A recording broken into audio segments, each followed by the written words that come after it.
I think that's probably a good idea. It's a good start. But I did check, and Right. we are exactly 100 subs away from 4,000. All right. So 3,900, and we want to thank you all for that. But then, so it's not just going to be a low and mid tier, but we're going to have a high tier. And I think what we're going to do with that is for the monthly members of the high tier of our Patreon, we're going to do something extra special for you guys. So not only whenever merch comes out, you'll get a free mug or a free shirt or something like that. Whatever y'all want, just let us know. And if it's not like crazy expensive, like $100 gift card or something like that, then we will hook you up. But what we're also going to do is Faith Unaltered is going to be doing member only live streams. And I think that will be fun and give you guys something to where you can engage with us. And also what we're going to do is if we don't do like a live stream, I know Dane and I have already been talking about some things. I think Josh has been kind of thinking about some stuff that he can do as well. But we want to give you guys also a little bit of theological content to digest. And so Dane and I have been talking about going in and doing a series on cults.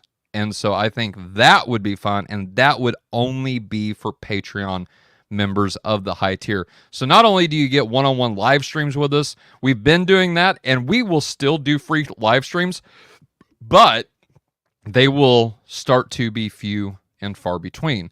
And I think that is just fair for, the people that want to donate to us, that have been donating to us on a regular, to give them something a little bit special. We'll still do them, but it'll be a little bit less than what we have been doing them.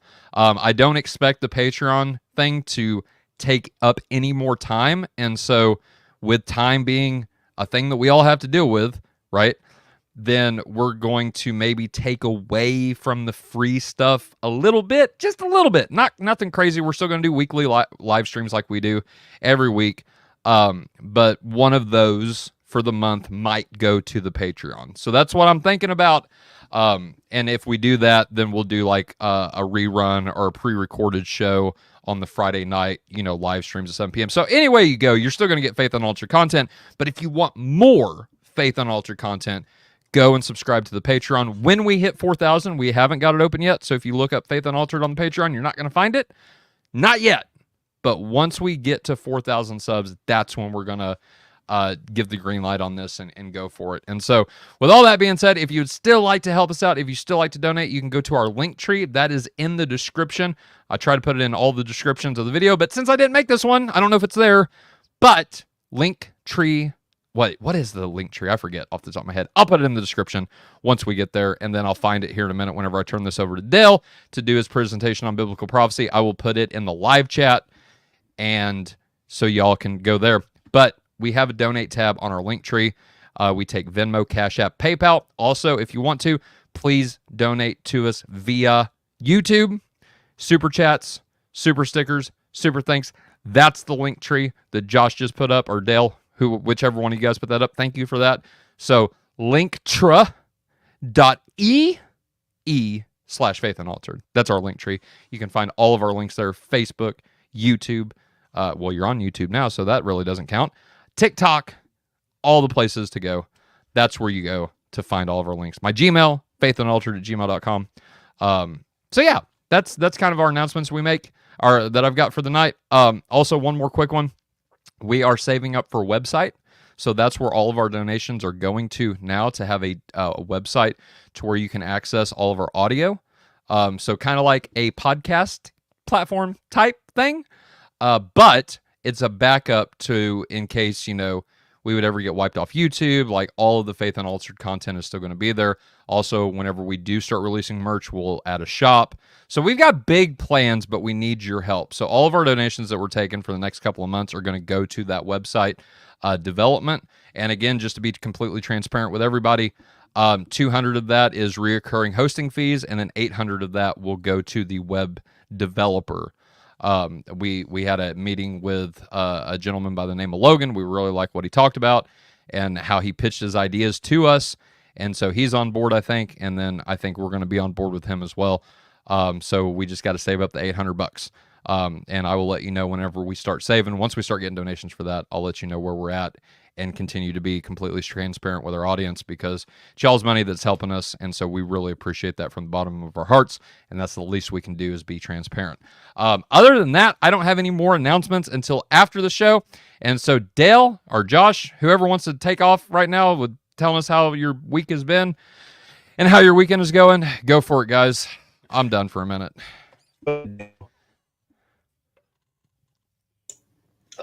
Okay. Yeah. So my week has been pretty good. It's been pretty busy. I've been posting up a lot of podcasts and stuff from the past, just trying to catch up, because I've been saving a bunch of them in storage. So it was about time. You know, the deconversion shows and stuff like that was very popular, and some of the other things that the show I did with Josh on Cosmic Corner, Universal Languages.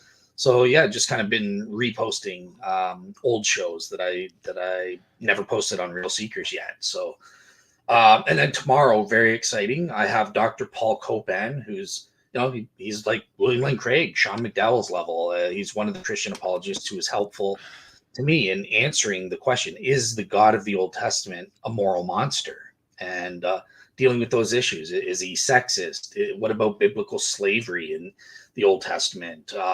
What about those, as Paul calls them, those kooky kosher laws and all this stuff? Why does God seem so foreign to us in the Old Testament? So yeah, we're going to be dealing with all those issues tomorrow morning at 10 a.m. with myself and David Russell, who's not here tonight. He got demoted tonight. David is no longer where he was. I'll put it like that. So David, if you watch this, just know you are demoted. I'll let you know in the future. You've been warned. You've been warned. All right, guys. Well, let's get into it, shall we? Dale, Biblical Prophecies. Let's go. Sure. So I don't have host power, so you're gonna have to bring up my slides. And just for the audience again, because my internet is messed up, I had to kind of rush on this version of the computer and try to make a summarized, modify my slides, but it wasn't the polished version that I had originally prepared, but I think it's close enough. So you're getting secondhand material, y'all. We thank you for your support. I kind of had to, I was hoping the internet would work, but I did rush to take out a bunch of stuff. But okay, so is that showing up, Tyler? Yep. You're good to go. Awesome. So the case from Biblical Prophecies. This is often a neglected argument, I think. And I think it's important to at least consider this evidence, because especially in the Old Testament, when it comes to evidence, Biblical Prophecies is really where it's at. I mean, just think of something like Deuteronomy 18, right? Nobody but me can declare the future. No other pagan gods or idols are capable of doing this. This is what really demarcates the God of the Old Testament from a supernatural standpoint, and provides the proof that his religious message is true. And on that front, the way I see it, when it comes to biblical prophecies in the Old Testament, there are two types of argument one can make. So the first is just the traditional argument from direct prophecy fulfillment, right? So this is where I will have the burden of proof to prove that, number one, in advance of the events, prior to the events, someone claiming to be a prophet of God or something like that predicted a specific set of conditions, prophesied in advance of their fulfillment. And then on the other hand, the second aspect is, then you have to prove that those events actually took place after the prophecy happened. And that's kind of the traditional way you would make an argument from direct prophecy fulfillment. And I'm going to attempt to present a nuanced argument on that front. It's not my argument, but it's another one from John Bloom at Biola University, Robert Newman, Old Testament biblical scholar there, and a third person as well. So I'm going to be just presenting their argument for your guys' consideration. And then, of course, I have my own argument with respect to Messianic prophecies, where I'm not arguing directly for prophetic fulfillment, but I'm arguing that there are a set of extraordinary circumstances, namely that based on the unfalsified claims of Jesus and the Old Testament Messianic prophecies, we can prove we have this unique situation where it's either Jesus is the Jewish Messiah, or it's a bust. No one can be the Jewish Messiah. And that circumstance, Jesus or bust, I argue is unique. There is no other Jewish candidate. It's not Jesus Bar Kokhba or bust, or Jesus Muhammad or bust, or anything like that. And even in other religions, I also present there is no unique situation. In Islam, it's not like, oh, well, we have Muhammad or bust kind of thing as a duplicate. No, Jesus is unique with this circumstance. So those are the two arguments that I'm going to try to make tonight. So in each half. So first, we're going to look at the first half, the first hour. Let's look at the argument from direct prophecy. So John Bloom's argument from the Twin City Prophecies. So the first thing we have to establish, remember, is, okay, when were the prophecies, the specific set of conditions, written? And to look at that, I'm going to be using mostly the major prophets. So let's look at the dating of those major prophets, starting with the book of Isaiah. Now, the book of Isaiah, it is controversial in biblical scholarship, right? So obviously traditional Jews and Christians, we all say, well, Isaiah was written by who? Isaiah, the prophet Isaiah in the 8th century, just like the chapter 1, verse 1 superscription says. But skeptics, on the other hand, starting in the 19th century, they started looking at Isaiah and tried to split it up. So they came up with what's called the Deutero-Isaiah, or second Isaiah hypothesis. And even more modern scholars in the 20th and 21st centuries, sometimes they even say, well, there's a third Isaiah, right? So they say chapters 1 through 39, well, that was written by Isaiah. Go ahead, Christians, you can keep that. But then when it comes to the really interesting prophecies in chapter 40 to 66, that was written much later on, around the Babylonian exile, and or with respect to chapters 56 to 66, perhaps even as late as the 2nd century BC. So there's no prophecies here. There's nothing to see. Okay, so there are arguments on both sides. And just to save time, I kind of took out my refutations of the reasons for a late date. But you can check out my show. I did a show on Reason and Theology podcast on Messianic Prophecies, where I actually do present the reasons that scholars give for a late date to Isaiah, and I refute every single one of them. And that'll be on my blog for this show when I give the more detailed slides. But for this show, just to save time, I'm just going to present what are some of the main reasons for giving Isaiah the early date. And the first is obvious. It's archaeological proof. Essentially, with the Dead Sea Scrolls discovered in 1948, this has revolutionized biblical scholarship. Before that, we had the Masoretic text dating to like the 10th century AD. But with something like the Great Isaiah Scroll, which is exactly, almost precisely the same as our modern translation of Isaiah, proving there was no corruption in the text for over 1,000 years, incredible. This Great Isaiah Scroll preserves the entirety of Isaiah, including the later chapters.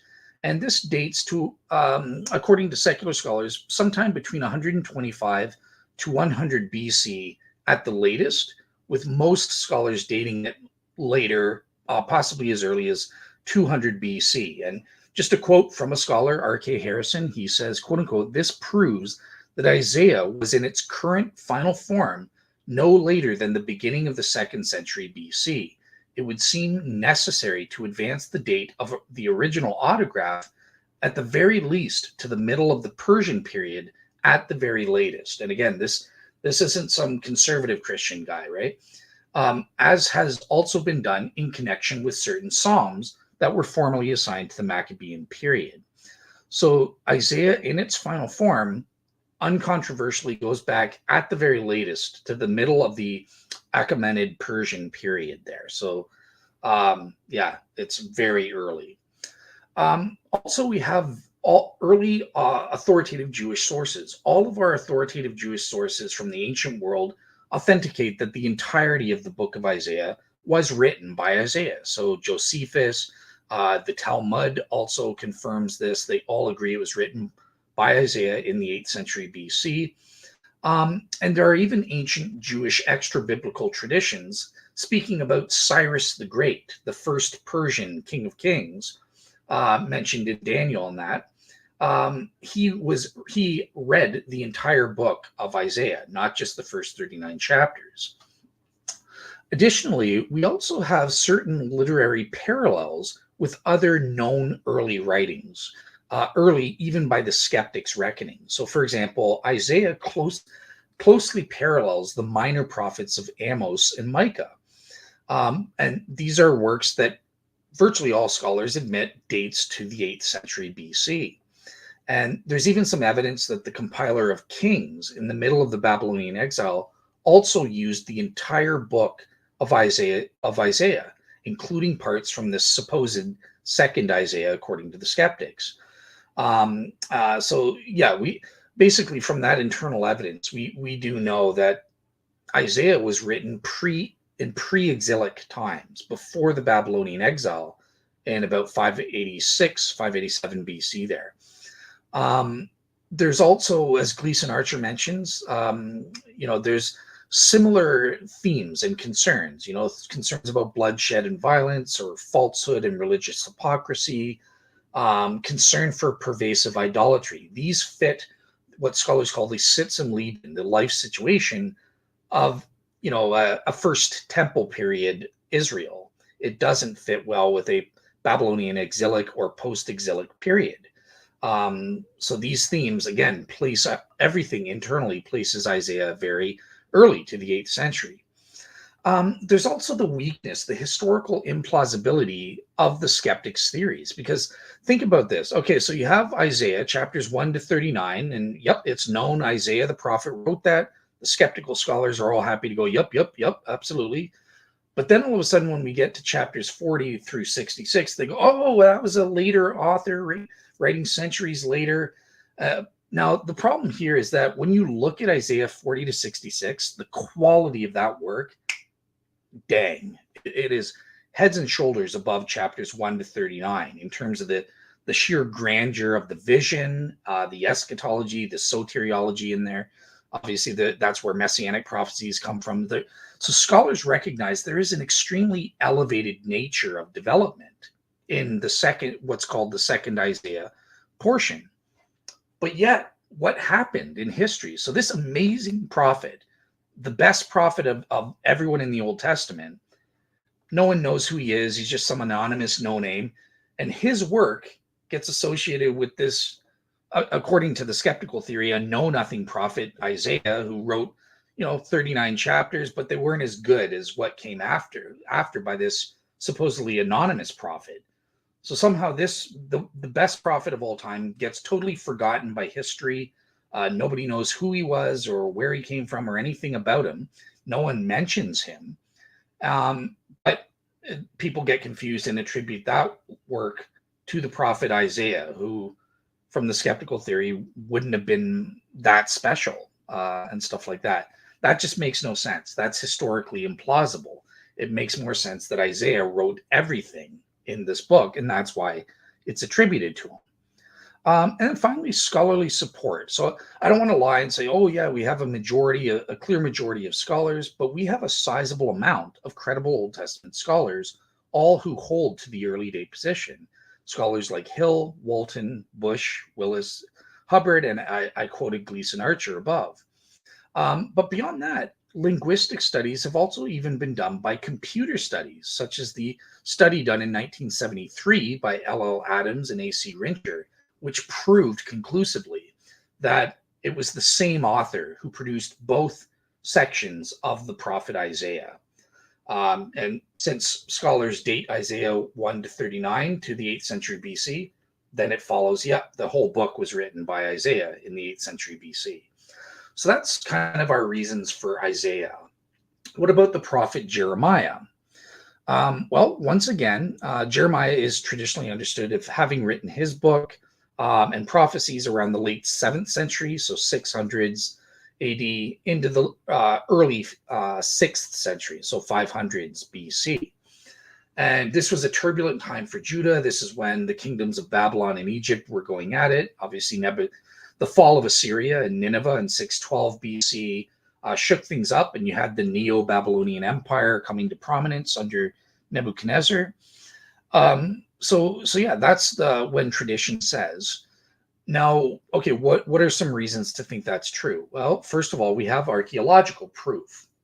So recent archaeological discoveries at Lachish in northern Israel really cast serious doubt on the skeptical notion of Jeremiah's dating. And just to understand, well, what did the skeptics say about Jeremiah? Well, kind of like Isaiah, they try to split up Jeremiah into three parts: the type A text, the type B text, and the type C text.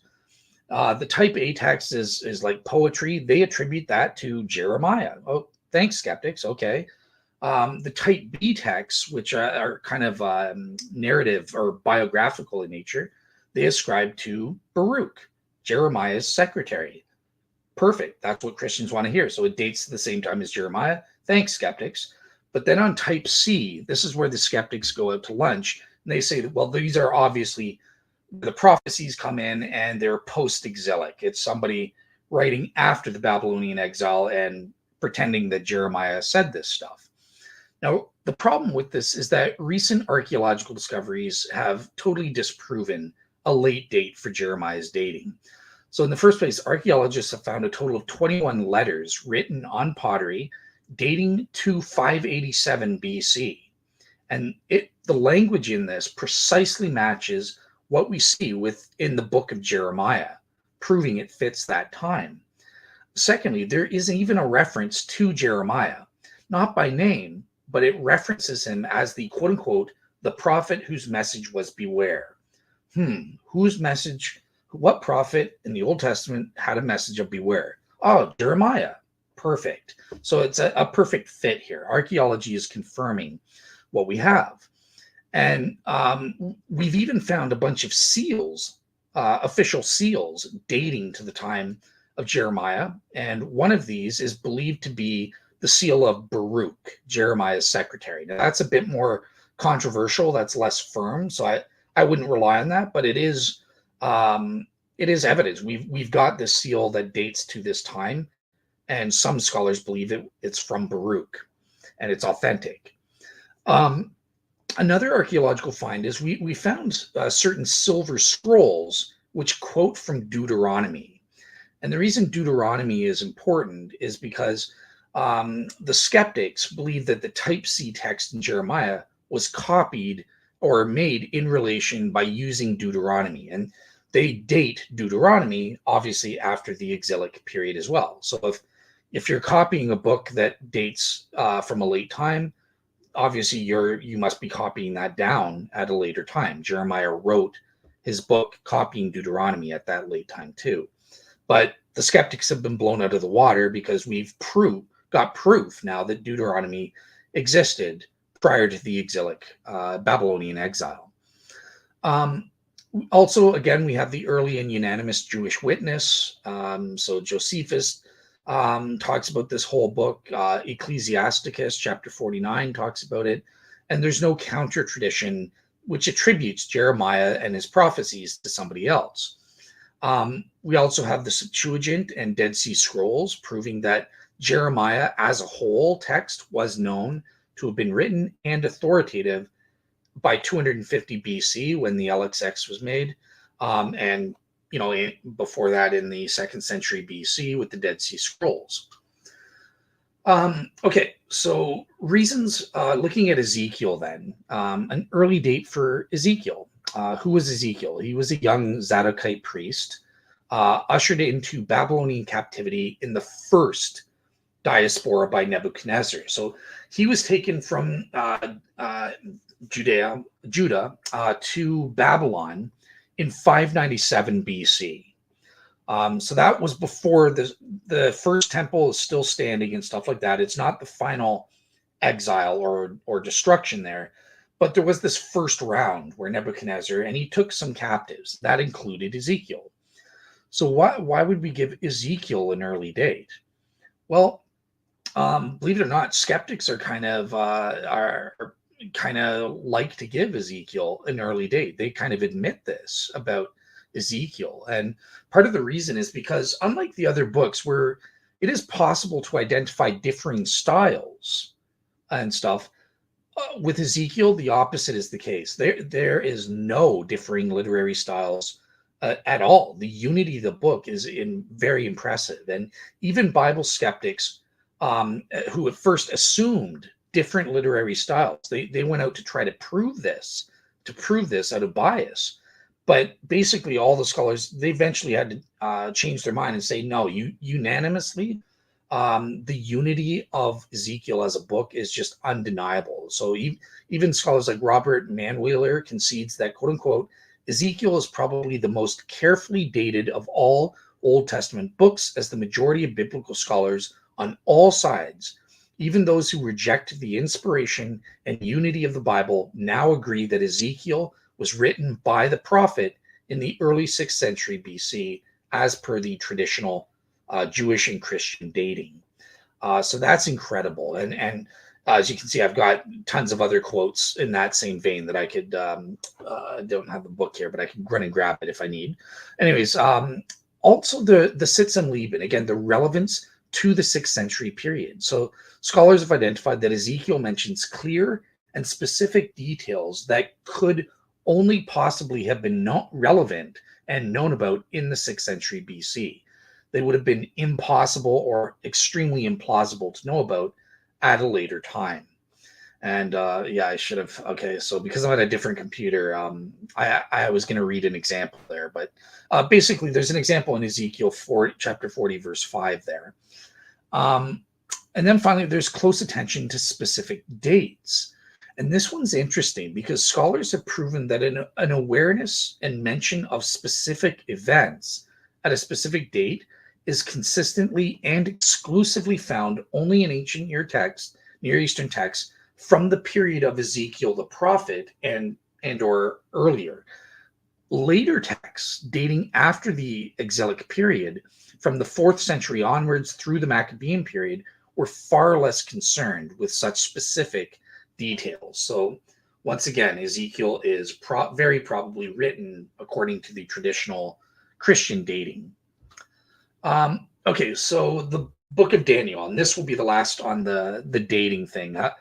How's it coming across, guys? Is it interesting or is it boring or so far?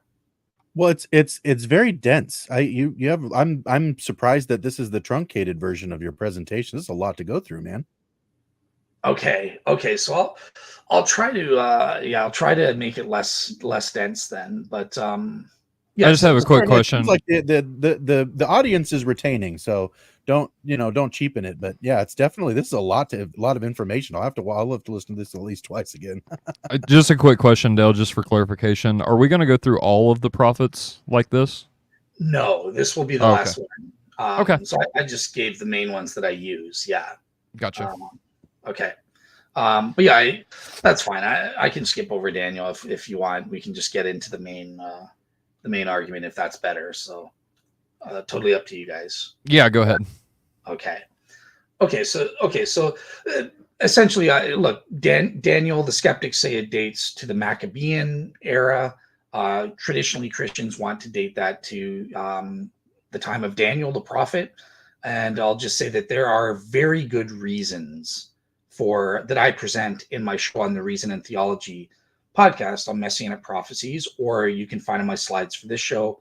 There's no doubt that Daniel dates early to the time that the Bible dates in. Okay, so now that we've established when these prophetic books were written, what are some of the prophecies that I think work? And this is where I want to present arguments from scholars Dr. Robert Newman, Hugh Gotch, and John Bloom, based on the Twin City prophecies. So they essentially propose that with respect to some biblical prophecies concerning oracles to the nations, they can use a kind of a scientific control, a kind of a falsification test, as it were, which in their own words, in their paper, which used to be on Evangelical Philosophical Society, but they say, quote unquote, look, we can take two cities that can be paired, meaning because they're the same in the same nation or region or of a similar size and importance. So at the time the prophecies are being spoken, they're comparable, right? And then they see that and say, well, what's the only significant difference between this pair of cities? Well, it is the predicted fate of one city, which differs substantially from that of the other. And since merely switching the names would have resulted in a radically different prediction, it would have been totally falsified, right? You can't just switch the names of these cities and get a successful prophecy in these ways. It shows that the Bible is passing this falsification test. It doesn't seem like you can just explain these things away naturally as though, well, it's an educated guess. They were looking at the situation, what's going on in their time, and they're just spewing out their rhetoric. Oh, God will destroy you, Nineveh, and wipe you out from the earth, and blah, blah, blah. No, this provides kind of a somewhat objective standard to test and say, well, could you just randomly guess and spew out prophetic rhetoric against a city? And yeah, well, just by luck or coincidence, you got it right this time. Does that work? No. So obviously that's what this twin city comparison test is all about, and trying to outrule that as a possibility. So let's look at that. So our first twin cities pairing is Babylon versus Nineveh. So Nineveh being the capital city of the Assyrian Empire, which collapsed in 612 BC because of the Babylonians and others that ganged up on them and stuff like that. And then we have Babylon, which obviously conquered Judah and led to the end of the Davidic kingdom and exiled the Jews in the land of Babylon. So what are the predictions that we have? So in terms of Babylon, Isaiah made a stunning prediction, quote unquote, it will never be inhabited or lived in for all generations. No Arab will pitch his tent there. No shepherds will make their flocks lie down there. But wild animals will lie down there, and their houses will be full of howling creatures. There ostriches will dwell, and there wild goats will dance. Hyenas will cry in its towers, and jackals in the pleasant places. Its time is close at hand, and its days will not be prolonged. Okay, and then we also have Jeremiah kind of chiming in, saying, no stone shall be taken from you for a corner, and no stone for a foundation, but you will be a perpetual waste. Very interesting. Perpetual waste. Okay. Now with Nineveh, again, very similar to Babylon, the capital city of a major world empire in the ancient Near East, the most important city and highly populated for those empires. And these both date to around the same time and stuff like that. So what does it say about Nineveh? Well, and he will stretch out his hand against the north and destroy Assyria. And he will make Nineveh a desolation, a dry waste like the desert, but herds shall lie down in her midst.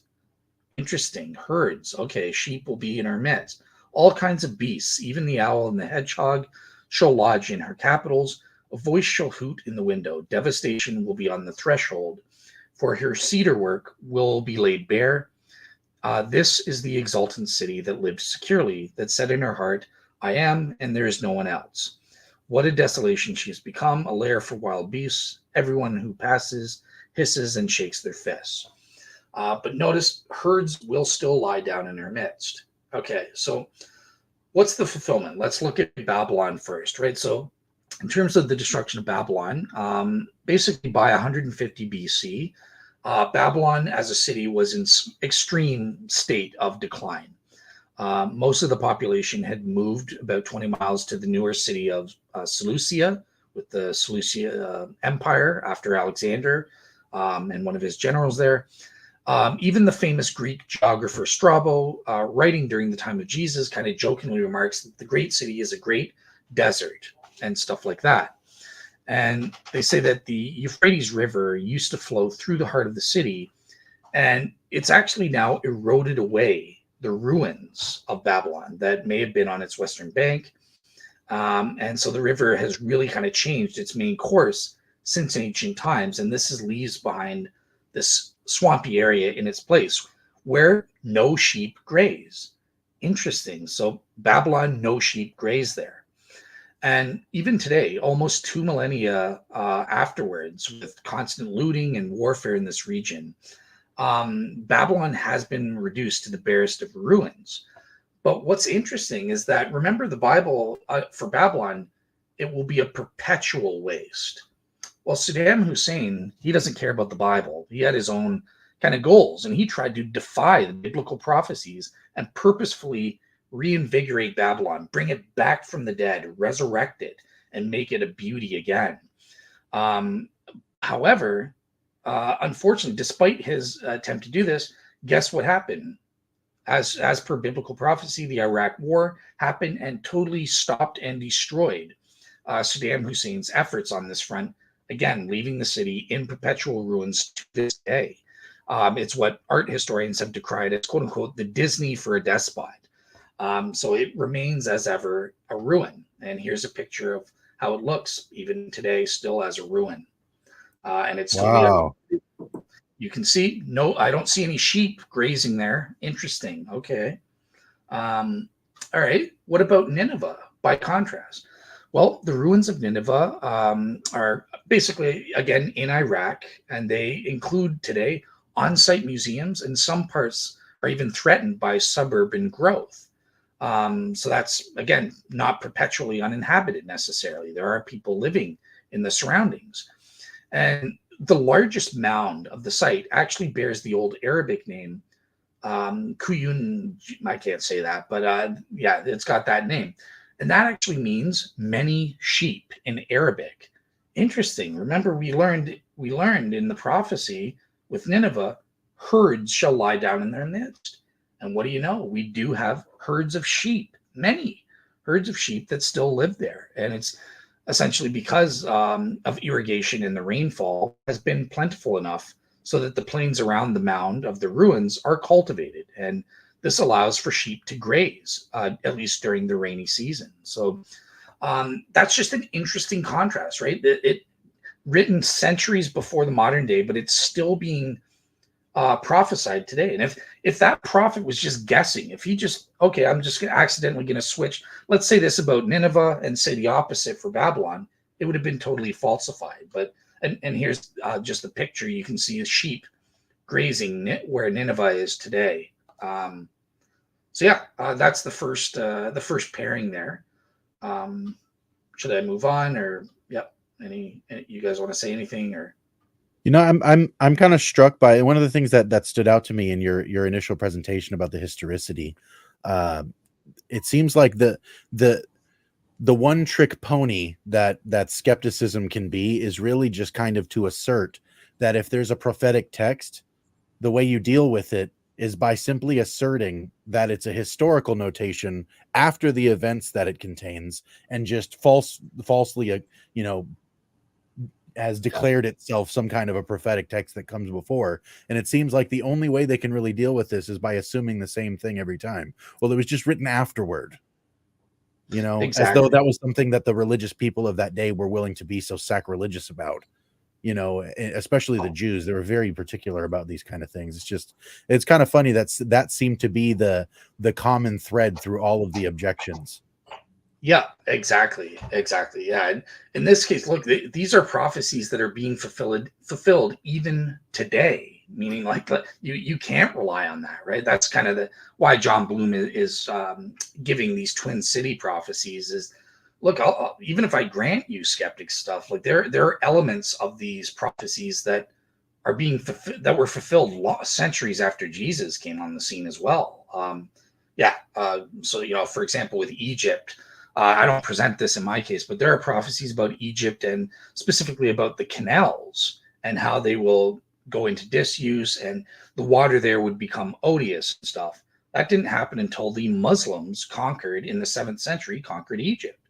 And that did literally come to pass and stuff like that. But yeah, I'll move on kind of thing to the next pairing because we did real quick, Dale, we did have a question from the audience.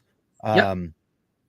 Adrian says, so can we say that a patristic symphony, aka consensus, has emerged on any of this, meaning the prophetic books, especially the date?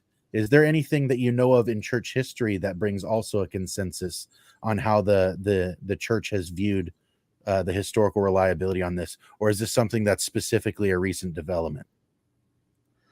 So in terms of the dating of the books, like so I'm quoting kind of biblical scholars on both Okay. sides, and the quotes that I was giving in my presentation, and I have more of them, are really kind of liberal or secular scholars, because I think that fulfills the criterion of enemy attestation. If even the liberal Old Testament scholars I are see. agreeing with me as a conservative Christian, that kind of enhances the case for any Bible skeptics and stuff like that. So I was kind of quoting and relying on not conservative Christians so much, although I guess Gleason Archer qualifies as that. But yeah, like I was trying to rely on the principle of enemy attestation as much as I possibly could. So Just to yeah, strengthen the case, right? To answer Adrian's question, I don't think so. The patristics didn't think in terms like what Dale's presenting here, to my knowledge. I did a quick Google search whenever I saw this question, and literally nothing came up. They used the prophets to support their case, but as far as proving, their authenticity or doing anything like that, they assumed it. Gotcha. So yeah, Okay, fair enough. exactly. I hope I that just didn't want to get answers too far Adrian's without asking it. questions. No, Yeah. yeah, I appreciate that. I'm waiting for some ancient alien stuff to pop up here. Like we got into Ezekiel for a second. I was like, oh, right on, here we go. And then we passed it. So I was like, never mind. The wheels, the wheels from We- Ezekiel. They're obviously telling alien ya. craft. Well, look, dude, angels are aliens. You know what I mean? So I'm just saying. I mean, I should say that vice versa. Aliens are angels. And so I'm just saying, if you want to see an Ancient Aliens episode Christianized, hashtag Ancient Aliens Dude, in the let's live do chat, and we'll do that episode. Ancient Angelians. Ancient, yeah, the ancient Christians. There you go. Ooh. You want to see that? That might be a Patreon only thing. So we'll So see. you wanted Ezekiel, see. Tyler? Yeah, give me some aliens, Dale. Oh well, okay. God, not sheep. I don't want friggin' sheep. Give me some aliens. Well, Aliens I with would sheep say too. the Egyptians are quite alien to us, right? So we have the prophecy in Ezekiel chapter 30 about the city of Memphis. Whoops. So Memphis was the capital of the old kingdom of Egypt. It's basically where modern day Cairo is, more or less. But what does God say about Memphis? Well, he says, quote unquote, I will destroy the idols and put an end to the images in Memphis. There shall no longer be a prince from the land of Egypt, so I will put fear in the land of Egypt. Mm-hmm. Now, the fulfillment of this, obviously for centuries, Egypt was well known for its idols and temples and massive monuments, even long after the Egyptians were conquered by various nations, that even up to the Roman Empire and that sort of thing. It wasn't until the Muslims that really that stuff kind of fell into decline and stuff like that. Because even the Christians in the Roman Empire would use their temples and Christianize them, or they would leave the idols up, they would smash the nose or something to take away its power or something like that. But a lot of it stood in place. It wasn't until the Muslims came in that things started really falling into disrepute, to the point where there were literally no idols and stuff like that in that in that vicinity. So basically Ezekiel is making a prophecy as a brassy move here, because even as of the time of Christ,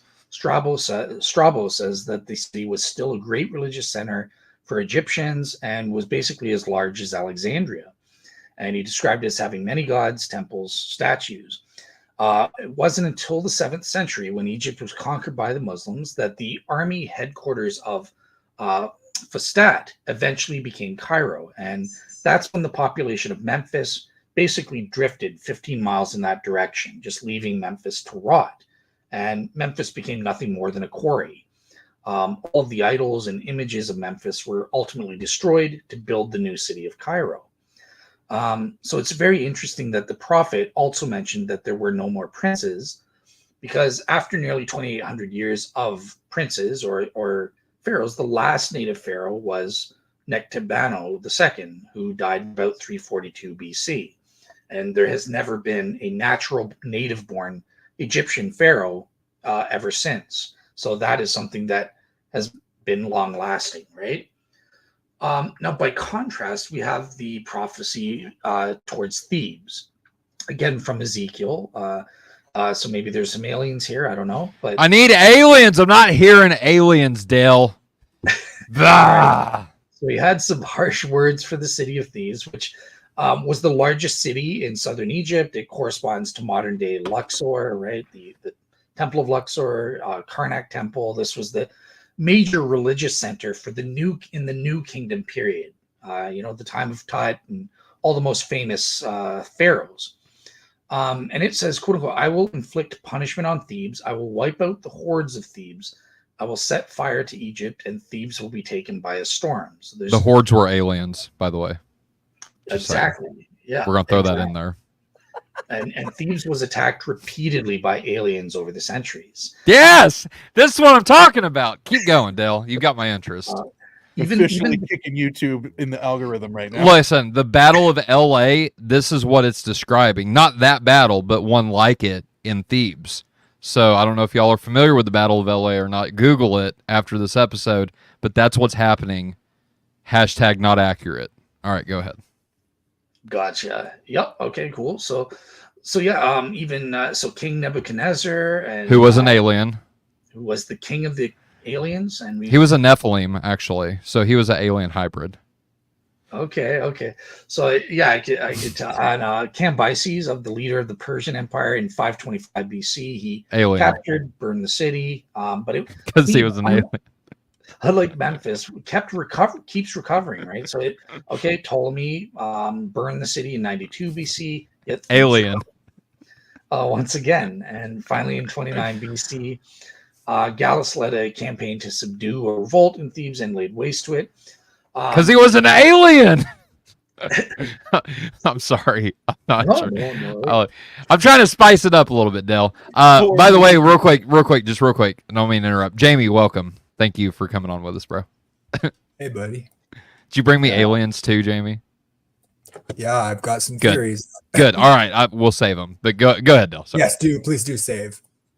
Okay. So essentially, again, you can see here that there is that fundamental difference between what would become of Memphis, where it would totally never be recovered in that, versus Thebes, which does continue. Its temple complexes still continue to attract tourists today. I myself have been there, and stuff like that, with the Temple of Luxor and that sort of thing. So there's that fundamental difference. If they were just randomly guessing and they swapped out Memphis for Thebes, this would be totally falsified. And here's the last and final pairing, and then I'll end it, I guess, because people are getting bored, as you're saying. But there's Tyre versus Sidon. So these were two Phoenician cities, and in 587 BC, Ezekiel foretold their fall due to aliens. And here's what he said about Tyre. Thus says the Lord God, behold, I am against you, O Tyre, and I will bring up many aliens and nations against you, as the sea brings up its waves. They shall destroy the walls of Tyre and break down her towers, and I will scrape her soil from her and make her a bare rock. She shall be in the midst of the sea, a place for the spreading of nets. For I have spoken, declares the Lord God, and he shall become plunder for the nations, and her daughters on the mainland shall be killed by the sword. They will plunder your riches and loot your merchandise. They will break down your walls and destroy your pleasant houses. Your stones and timber and soil they will cast into the midst of the waters.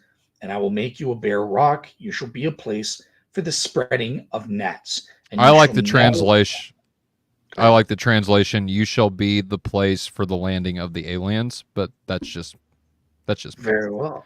Very well. Okay, and you should never be rebuilt, for I'm the Lord. So this prophecy, I will say, is in terms of oracles of the nation, Tyre, I think, is the most persuasive. I think it's just, there's a level of specificity here that makes this prophecy really stand out to my mind as the best shot here, kind of thing, right? Especially with all of the specific details we're getting. And let's look at the fulfillment, right? Because notice that verse 3 says that many nations will attack Tyre. And in fact, that happened. We have Babylon in 586 BC, where Nebuchadnezzar went up against Tyre and he wiped out. Oh, sorry. I just said, yeah. And he wiped out the mainland of Tyre, Usu, but he couldn't reach the island of Tyre proper. So that's where we come to Alexander the Great in 332 BC. And he led an onslaught against Tyre. Tyre, they were a bunch of arrogant alien buggers. They were mocking Alexander, saying, ha, you can't get us. We're safe on our little island. Nana nana boo boo to Alexander. They didn't know about flying saucers. You never say nana nana boo boo to Alexander the Great. Yeah, that's he has flying saucers and siege towers. But yeah, basically Alexander got so personally peeved off at this, he changed the landscape forever. He made Tyre no longer an island. He scraped down their dust and soil, threw it into the midst of the waters, just like Ezekiel prophesied, and created a modern land bridge that basically allowed his troops to go over and conquer the island mercilessly. It's because Alexander had access to nuclear weapons. That's what happened. That's why there's a land bridge now there. Oh dear God. Okay, so I'm getting that this presentation is horribly boring. No. I'm just making it better. That's it. Tyler's just a little spicy. It's great. Okay. I'm spicy. Yeah. Go ahead. So notice some skeptical aliens say people live in Tyre today, but they're actually confusing Phoenician Tyre with Alexandrian Tyre. So the prophecy is spoken against the Phoenician Tyre, not the Alexandrian one built after Alexander and stuff like that, right? So it's the Phoenician Tyre has been completely erased. All of her structures demolished, just like verses in Ezekiel say here, and verse 4 to 5 says that people would where am I? But they would not live there again, and it would be reduced to a smaller fishing town for the spreading of nets. It would never be a majestic city as it was in the time of Alexander. And guess what?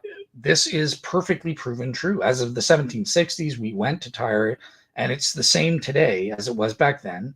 It is a small fishing village. And here's a picture of what it looks like today with the fishing nets and all that out. Wow. So this prophecy was in precise detail fulfilled. That cloud looks just like a flying saucer. And if you look closely, I think you might spot an alien in one of the boats, right? So, yeah. See, now you're getting it. All right. There you go.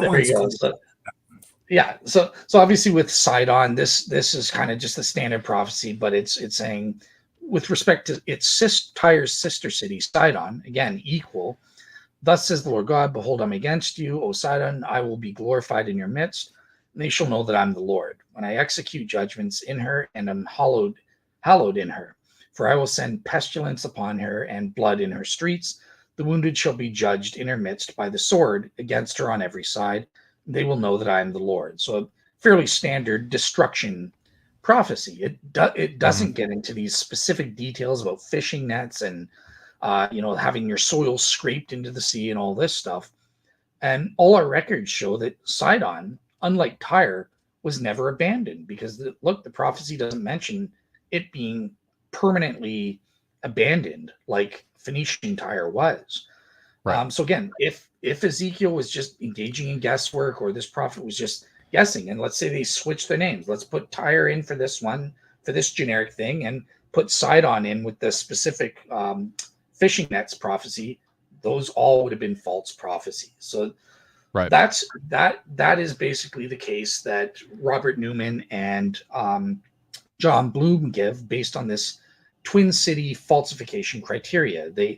These prophecies just happen to get things right, even to this very day. And if it was random guesswork, why wouldn't they get at least one of these things wrong? Why didn't they switch Memphis and Thebes and get that wrong, or switch Tyre and Sidon and get that wrong? Well, Dale, there's some Christians today that will say that Ezekiel 26 is wrong.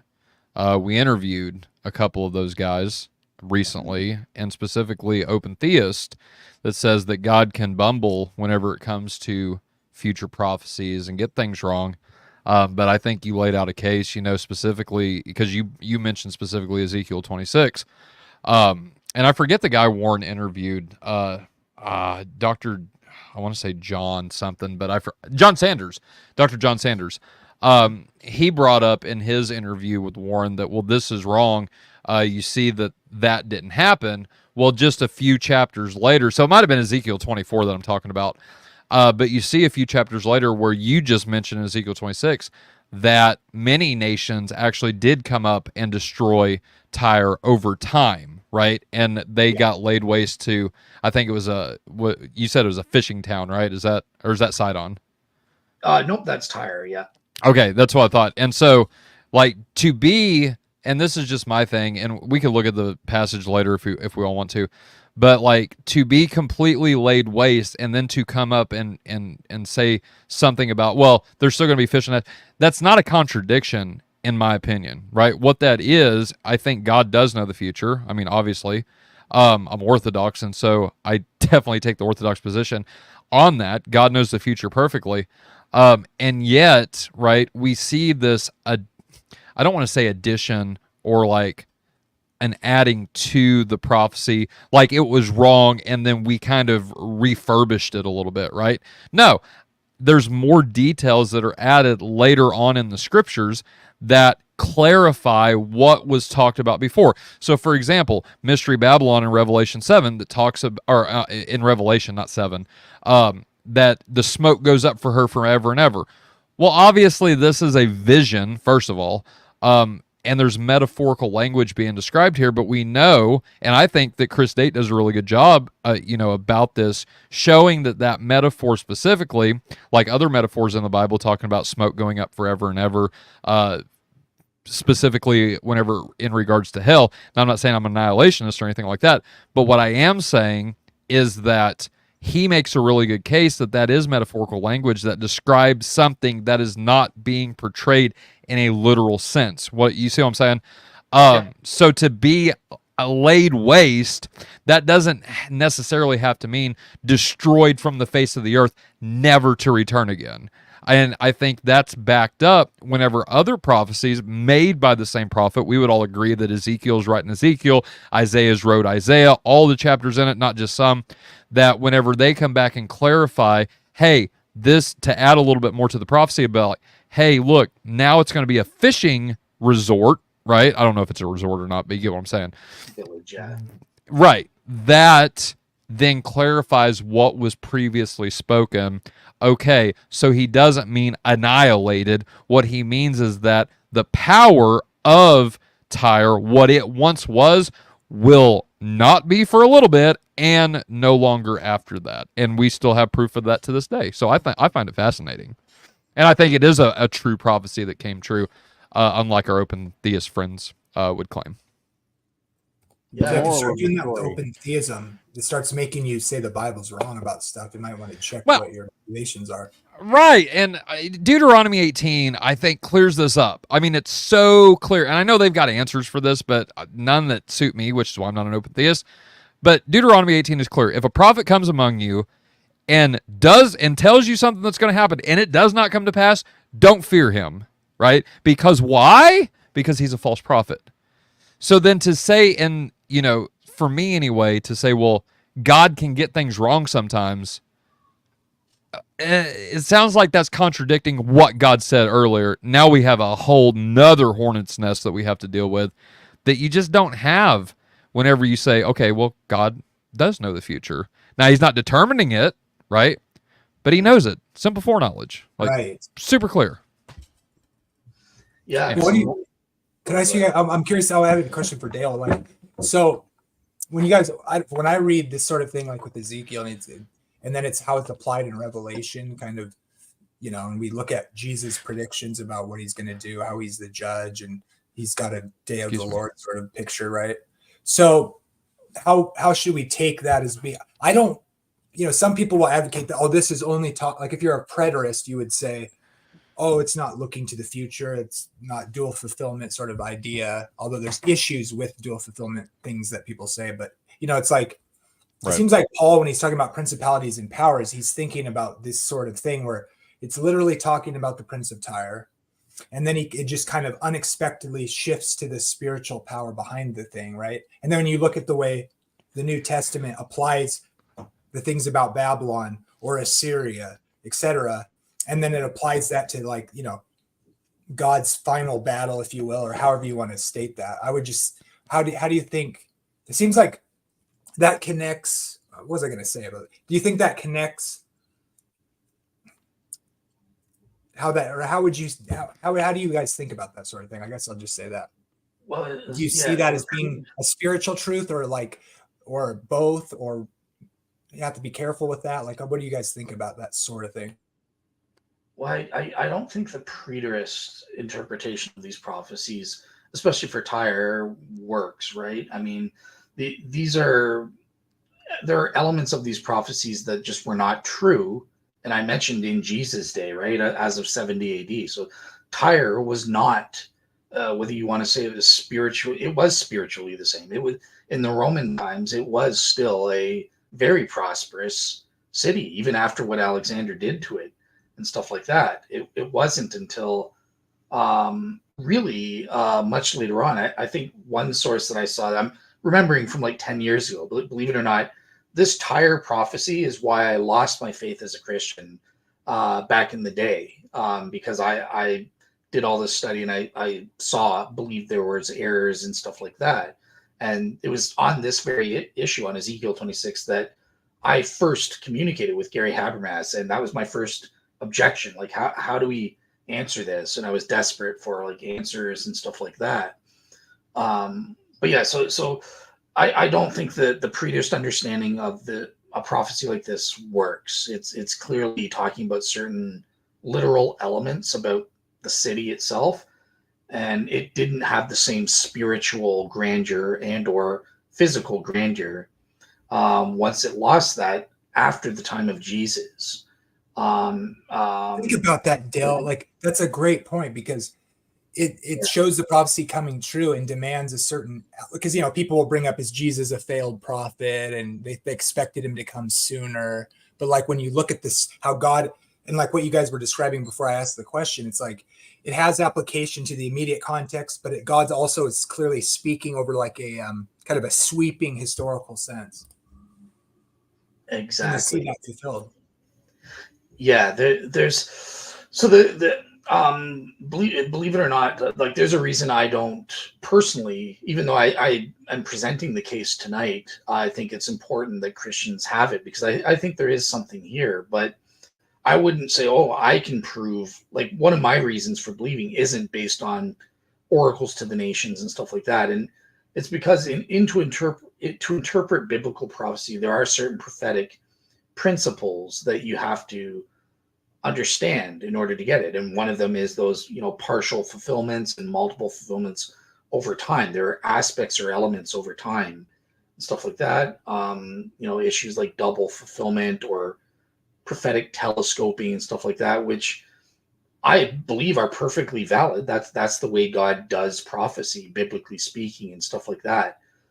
But I can see the skeptic's point of view as to be like, okay, so I have to accept all these kind of caveats in order to see the fulfillment at times, and that can take away the significance or power of making an argument from direct fulfilled prophecy. So I can see the skeptical side, but I can see the Christian side, and that's why I'm kind of arguing tonight in the spirit of John Bloom and stuff like that, and Robert Newman, because I think their argument deserves to be considered, especially with this Tyre prophecy. I think there's just, even to this day, even in the back of my mind, I know all the skeptical objections and stuff from a decade ago when I was studying it and everything, but there's something to it. The level of specificity here and that sort of thing. And yeah, it clarifies, look, many nations. This is clearly not about just Nebuchadnezzar. the skeptics are just wrong about that. That's just foolish.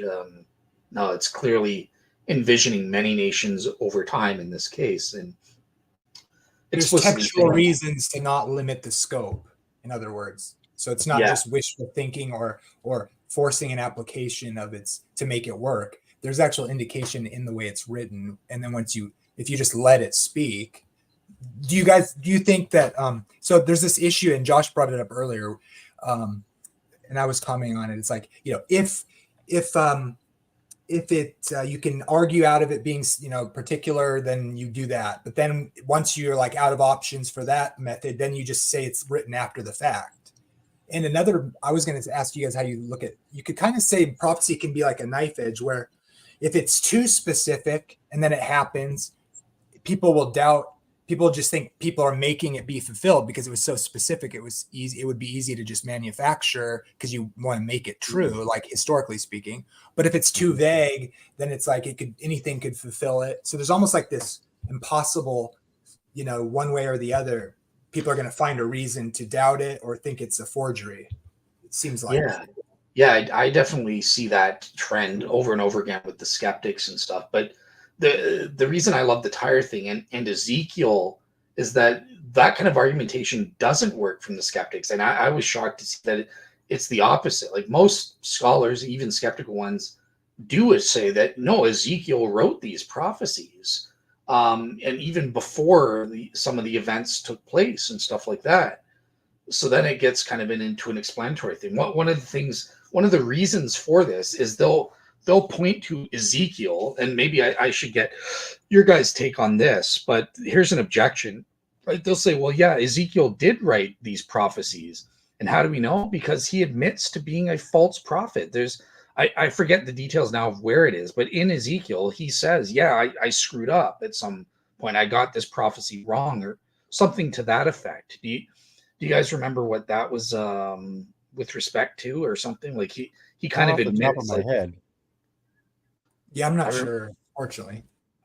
That's one of the reasons they'll say, like, yeah, Ezekiel did write this, and look, he's admitting he got something wrong on a prophecy. If I wasn't sharing my screen, I could maybe like Google search it and just remind myself what that was about. But obviously there's explanations to that. I don't believe Ezekiel was a false prophet or failed and got that wrong, but I just remember that even the skeptics would agree that the dating issue, they have to take the dating that Ezekiel wrote it for these skeptical arguments that they say, like, oh, well, Ezekiel admits he gets details wrong and stuff like that.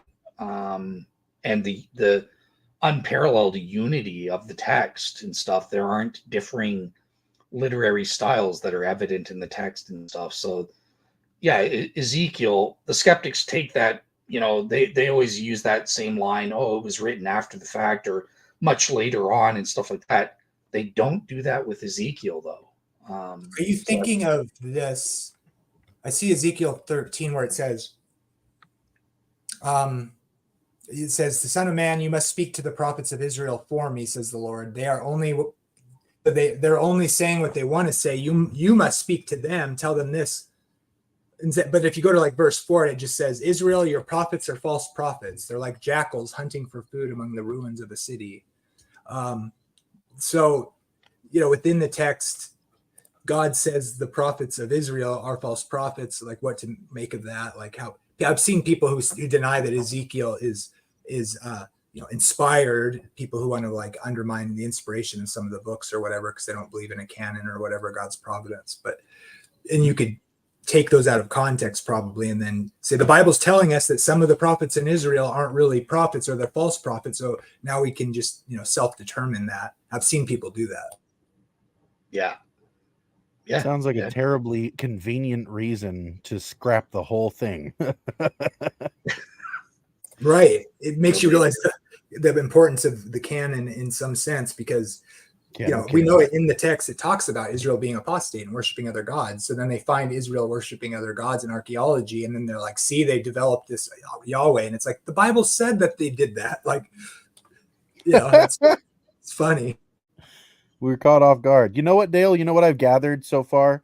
The moral of the story is when God tires of Tyre, it's over. It's over. Yep, It's over exactly. permanently. It's over. Aliens. Get out your So fishing nets. I'm particularly interested though, Dale, because one of the things that you mentioned when we first popped on here was the Jesus or bust contrast. Right. I'm like, that's something that really, like, for me is I think that's where the sap is. Okay. Yeah. So the case for Messianic from Messianic Prophecies. So I'm gonna have to really. There's just too much stuff in the slides. I think it's gonna get boring. Tyler's gonna want to talk about aliens. So, okay. So I'll kind of do a summarization argument. But the first thing I want to do is I want to play kind of a video clip as a primer. When it comes to Messianic prophecies, even the most hard-hearted, ultra-Orthodox Jewish rabbis can clearly see the truth about these Messianic prophecies pointing to Jesus. So I just want to play that 11-minute clip with Mr. Joshua Davidson as the narrator. So is that popping up? No way. Yes, sir. Yeah. Jewish rabbis You guys hear accepting that? Jesus. You guys are we can hearing hear that? it. You're Okay. good. Yep. As Messiah include Rabbi Isaac Lichtenstein, Rabbi Daniel Zion, Rabbi Marcus Och, Rabbi Leopold Cohen, Rabbi Harold Valence, Rabbi Sam Stern, Rabbi Isaac Lichtenstein, who is also known as Ignaz Lichtenstein. Rabbi Isaac Lichtenstein was the chief rabbi of the Northern District of Hungary. He studied the Talmud. He had hostility toward the Christians. After carefully examining the Messianic prophecies and the New Testament, he came to the conclusion that Jesus is the Messiah. Rabbi Isaac said the following quote, "Jesus is the predicted Messiah of Israel." Rabbi Isaac also said the following quote, "Our present is dark. We have hastened, full of hope, to a glorious future. For you have sent your heralds in the name of your beloved Son, Yeshua the Messiah." After Rabbi Isaac accepted Jesus as the Messiah, he was persecuted by the surrounding Jewish community. He was verbally attacked and physically attacked and economically attacked. He became ostracized. Despite the persecution, he refused to deny Jesus. Rabbi Daniel Zion. Rabbi Daniel Zion was the chief rabbi of Jaffa in Israel. He was the director at a rabbinical school. He was a judge in the rabbinic court of Jerusalem. After carefully examining the Messianic prophecies and the New Testament, he came to the conclusion that Jesus is the Messiah. Rabbi Daniel Zion said the following, "Jesus is indeed the true Messiah who suffered for us and sacrificed himself for our sins."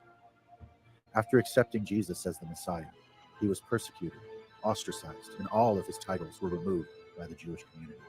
Despite the persecution, he refused to deny Jesus. Rabbi Marcus Och. Rabbi Marcus Och was an ordained rabbi. He was also the son of a rabbi. He was zealous for rabbinic Judaism.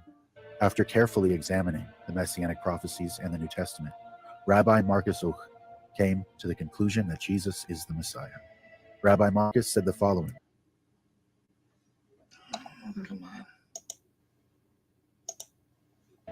"Jesus is the source of salvation and of eternal life to all who, by the efficacy of his blood, are cleansed from the guilt and pollution of sin, and through him can call God."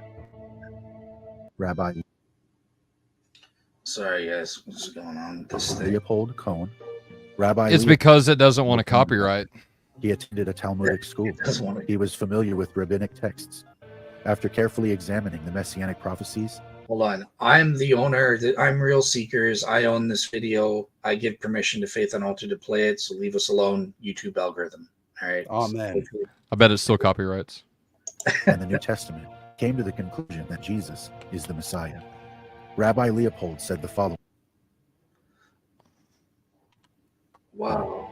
"My Lord, my Messiah, Yeshua, thou art the one in whom Israel Oh dear goodness. Okay, you know what? So is to be Josh, glorified." Sum up.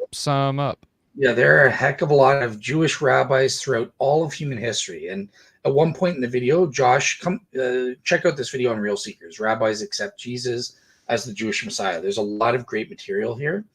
And Josh at one point points out one famous Jewish scholar from every century, from the first century, starting with Paul, all the way up to the modern era. And these are all Orthodox Jews that have converted to Christianity. Why? Because of Messianic prophecies. They recognize Jesus as the Messiah. And as I kind of pointed to, I think there are two approaches, right? So there are arguments by arguing through direct prophecy fulfillment. I myself don't go down that route. I prefer to make a circumstantial argument. I argue for this extraordinary circumstance of Jesus or bust. And again, just to save time, I won't go through all the slides, but just to kind of summarize. So what are the case data? What are some of the main Messianic prophecies that I use? Well, the first, related to the birth of the Jewish Messiah, the famous prophecy in Isaiah 7:14. Now, yes, I know there's controversy from skeptics about the translation of the Hebrew word Alma, and they say, well, is it prophesying that a virgin will give birth to a son and call his name Emmanuel, or is it prophesying that a young woman? The word Alma, from our understanding, is consistent with virgin, but it does translate as young woman. So there's no issue here, right? Either way, the prophecy is fulfilled. Mary was a young woman. Can I ask a question? Sure. Yeah. Why does it matter? The Septuagint Jews took this to mean virgin. So why? I guess I don't understand why people still argue that it's young woman instead of virgin whenever the Septuagint, who were translators who were Jews, used the word, and I don't know it off the top of my head right now, but that, what? Parthenos. Thank you. They understood this text to mean virgin. So what's the rebuttal, I guess, for that? So it's even the Septuagint, it's not clear whether that word in Greek means, because that same word is used to refer to people who aren't virgins. So at the time the Septuagint was made, the counter is that you can't prove that it absolutely does mean virgin just based on the word use alone. That's how the skeptics counter. Continue. I'm looking up a rebuttal to that, but go ahead. I think one, I've heard this from people who are Hebrew people or Jews or whatever, but I'm not a scholar, but I've heard this idea about the closed mem. Have you heard of that? Of the what? It's called the closed mem. Like when you have a mem in the word, I guess, like it shows you change the letter when it's in a certain place in the sentence. Have you heard of that? But it's closed in the middle of the sentence, and they used to say, like, the commentators of the Jewish people would say the closed mem is like the idea that it's a woman, like the letter looks like a woman being pregnant or whatever, and the mem is usually only closed when it's at the end of the word. But then this word had a closed mem in the manuscripts, and so that could, it's kind of mystical or whatever. But whatever, I don't know. Yeah, and again, in terms of the manuscripts and stuff like that, don't forget there is the issue. The skeptics will say, well, again, what does Alma mean in the Hebrew in the 8th century BC? So there's that kind of question. But regardless, like I think, obviously, I believe in the Gospels, and I think that the Gospels are clear that it is speaking about a virgin, a young woman who's a virgin. So there's no. Oh, go ahead.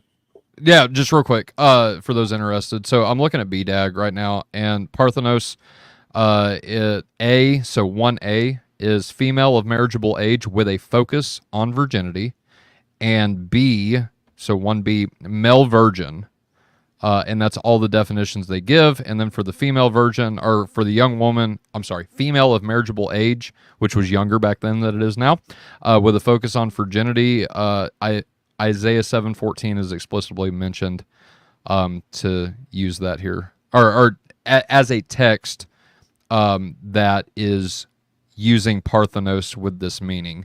That's just off the top with BDAG. Hold on, let me look at a. Well, I'll just say, even Michael Brown admits that the Septuagint is not a knockdown argument, but it is highly suggestive. I mean, it is evidence that they use that word, and I think typically it seems to refer to virgin. It most certainly does in the Gospels. But yeah, my whole point here is, Yeah.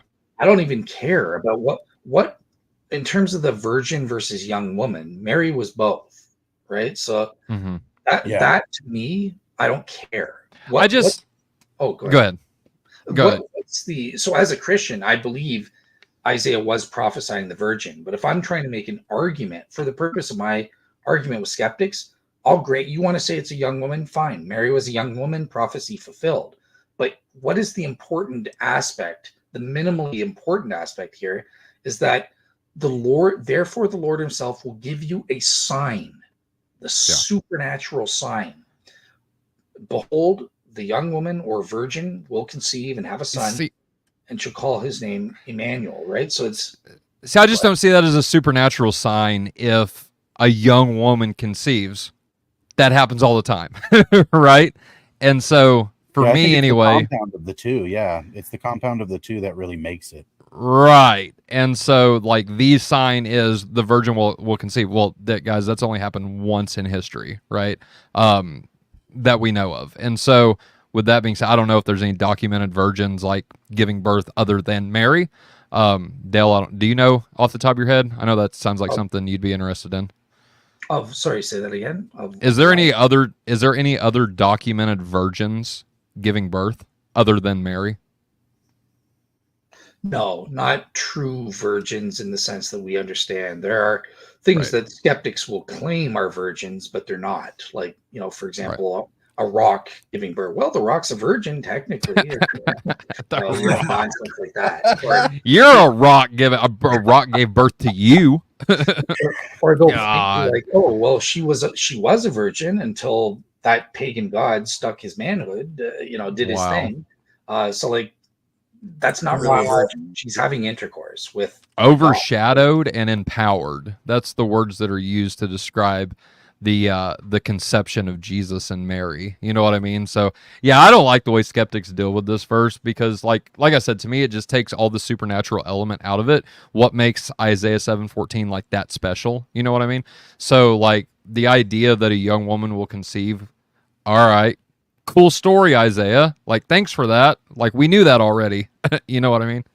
Yeah. So I agree with you, right? But I would just say, look, even we can still make a interesting case for this prophecy regardless. So even if a skeptic is a heart of heart, they say, well, unless you tell me it's not a virgin, I'm not going to listen to you. Okay, I can say, fine.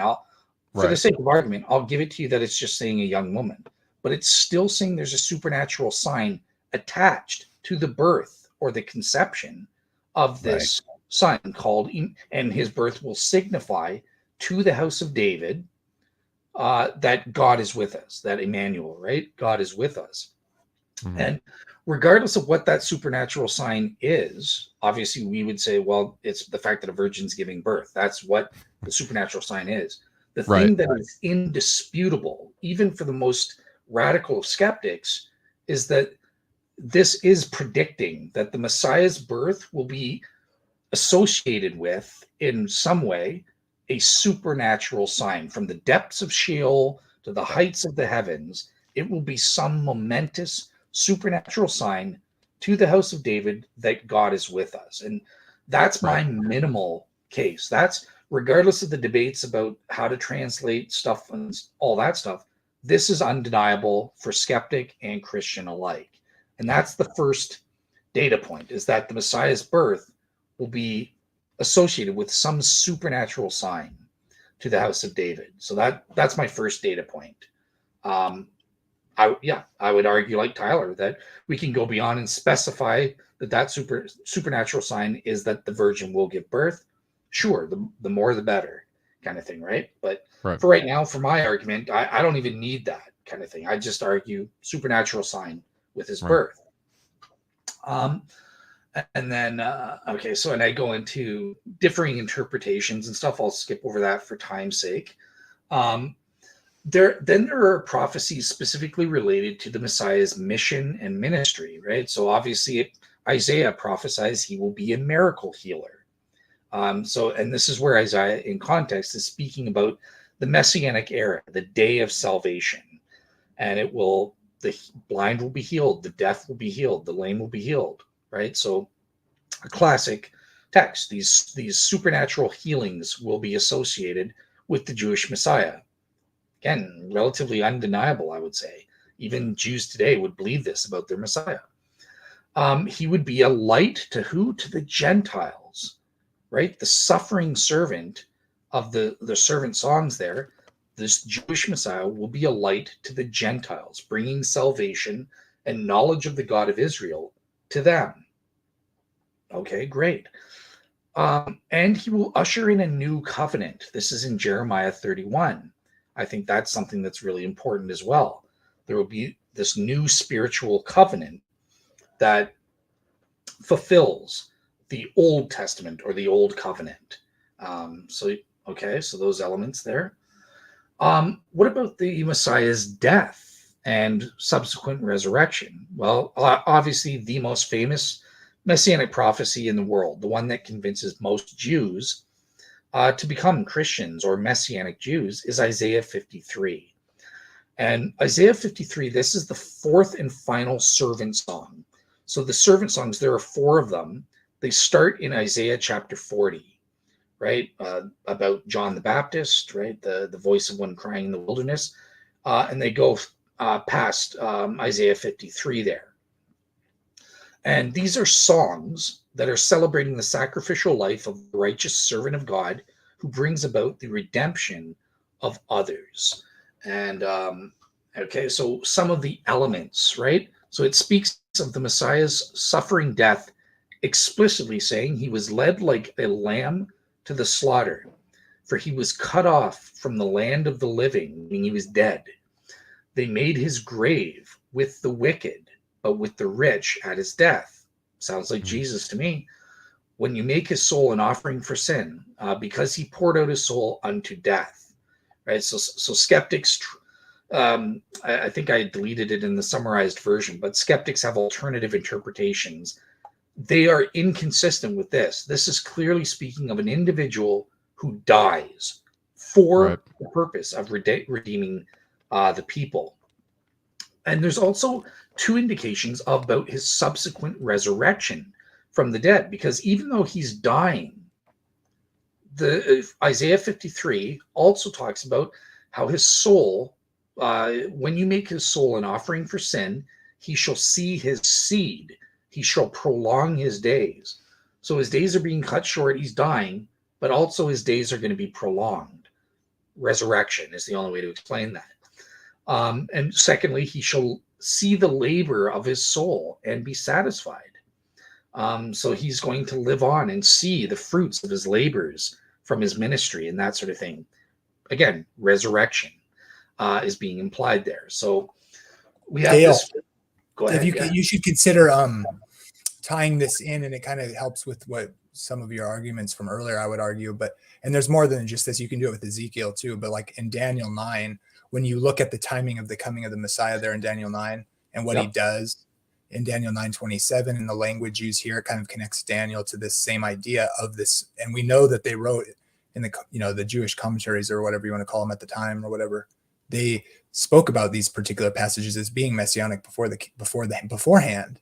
And when you look at that language in Daniel, particularly Daniel 9:27 and 9:24, you can tie that in and it makes sense of it. Gotcha. Yep, I fully agree, and it's coming. That's going to be kind of the clincher. I always say Daniel 9 for the end because, you'll see why. Oh, sorry, buddy. Sorry. No worries. Thank you for mentioning that. So,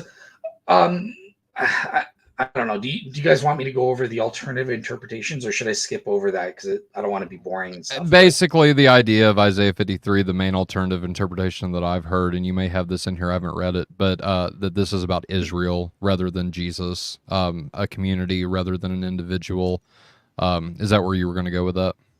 Yeah, basically, yeah. So the mainstream Jewish interpretation is that, this is a prediction about the nation of Israel, right? Because the nation of Israel is to be a light to the Gentiles, and through their blood, they will redeem the other nations and stuff. So I give, look, 5 absolute refutations of this.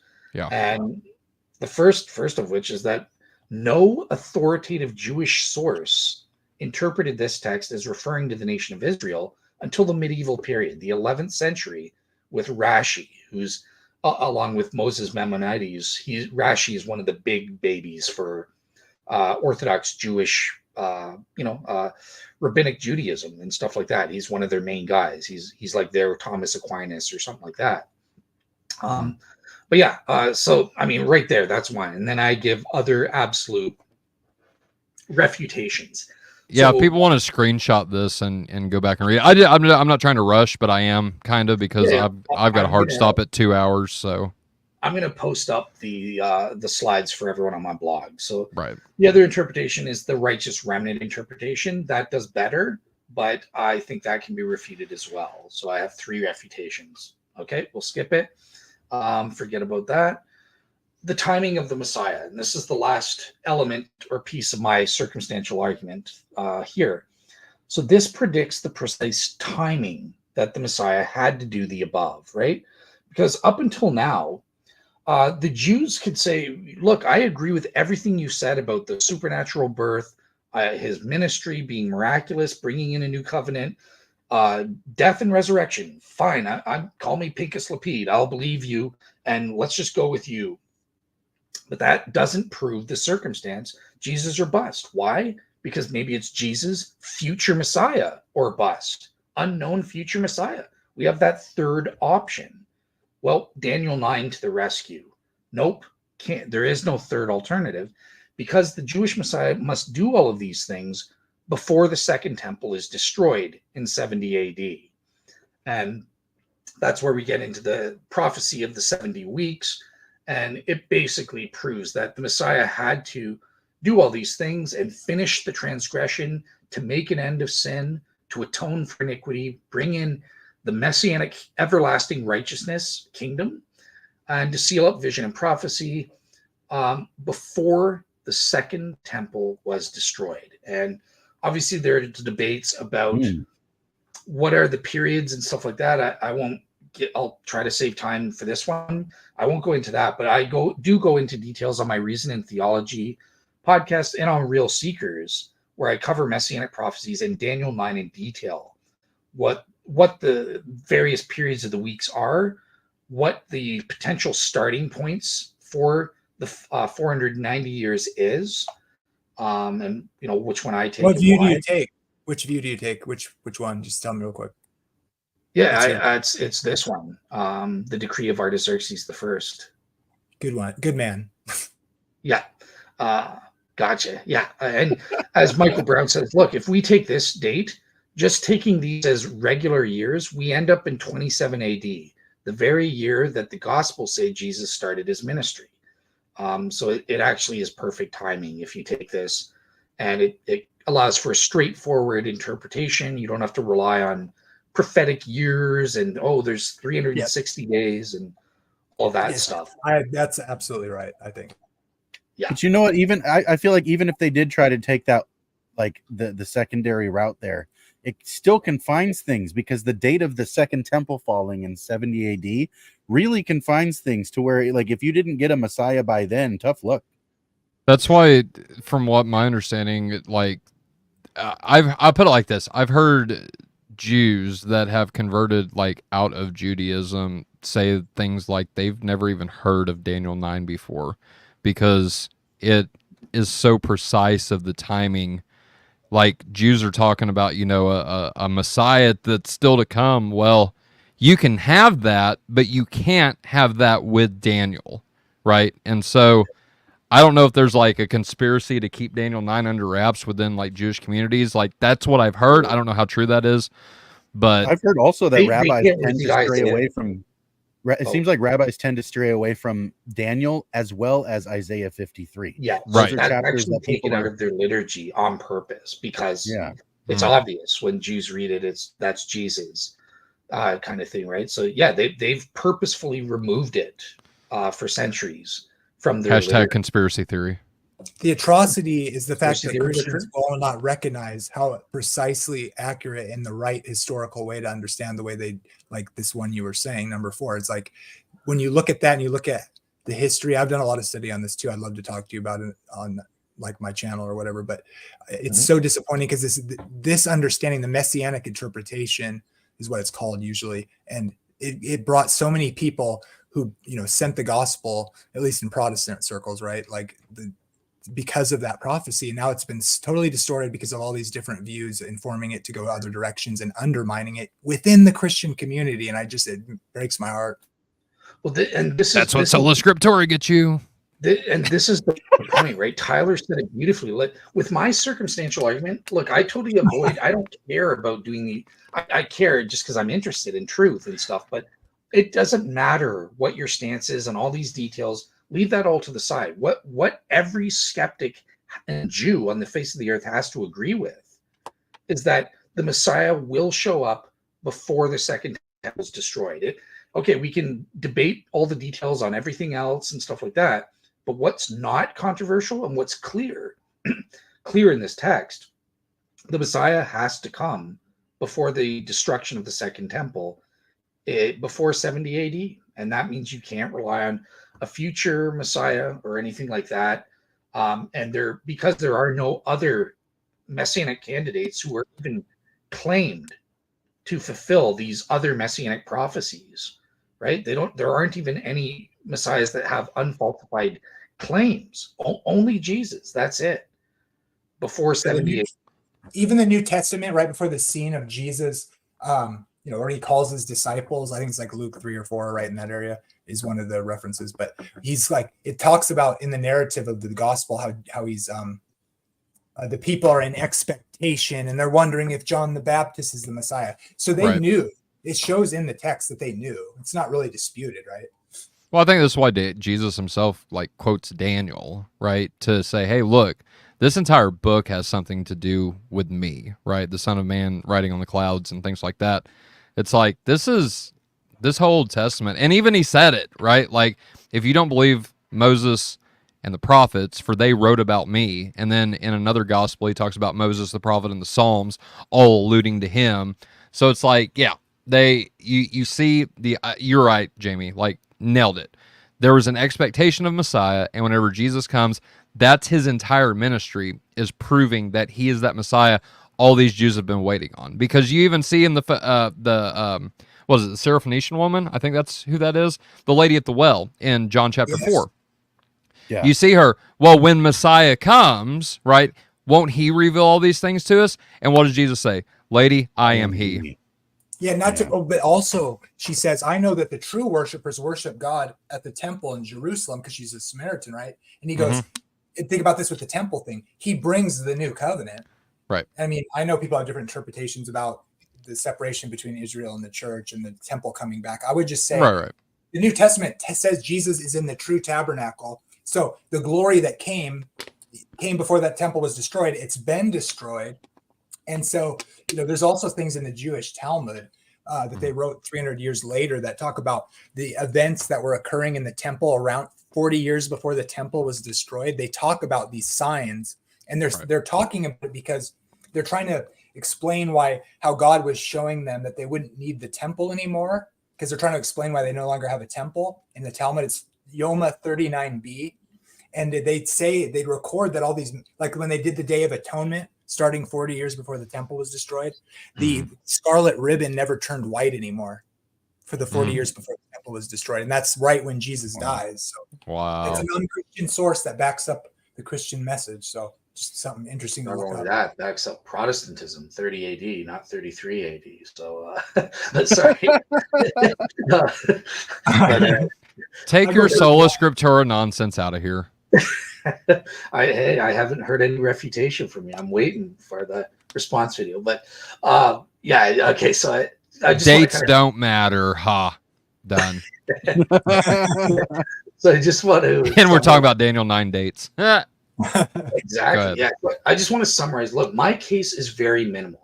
I've designed this to not get into the disputes about details and stuff like that. This is something that every Jew and even skeptic should be able to agree in terms of the Messianic prophecies, right? So the birth of the Messiah will be accompanied or associated with a supernatural sign to the house of David that God is with us.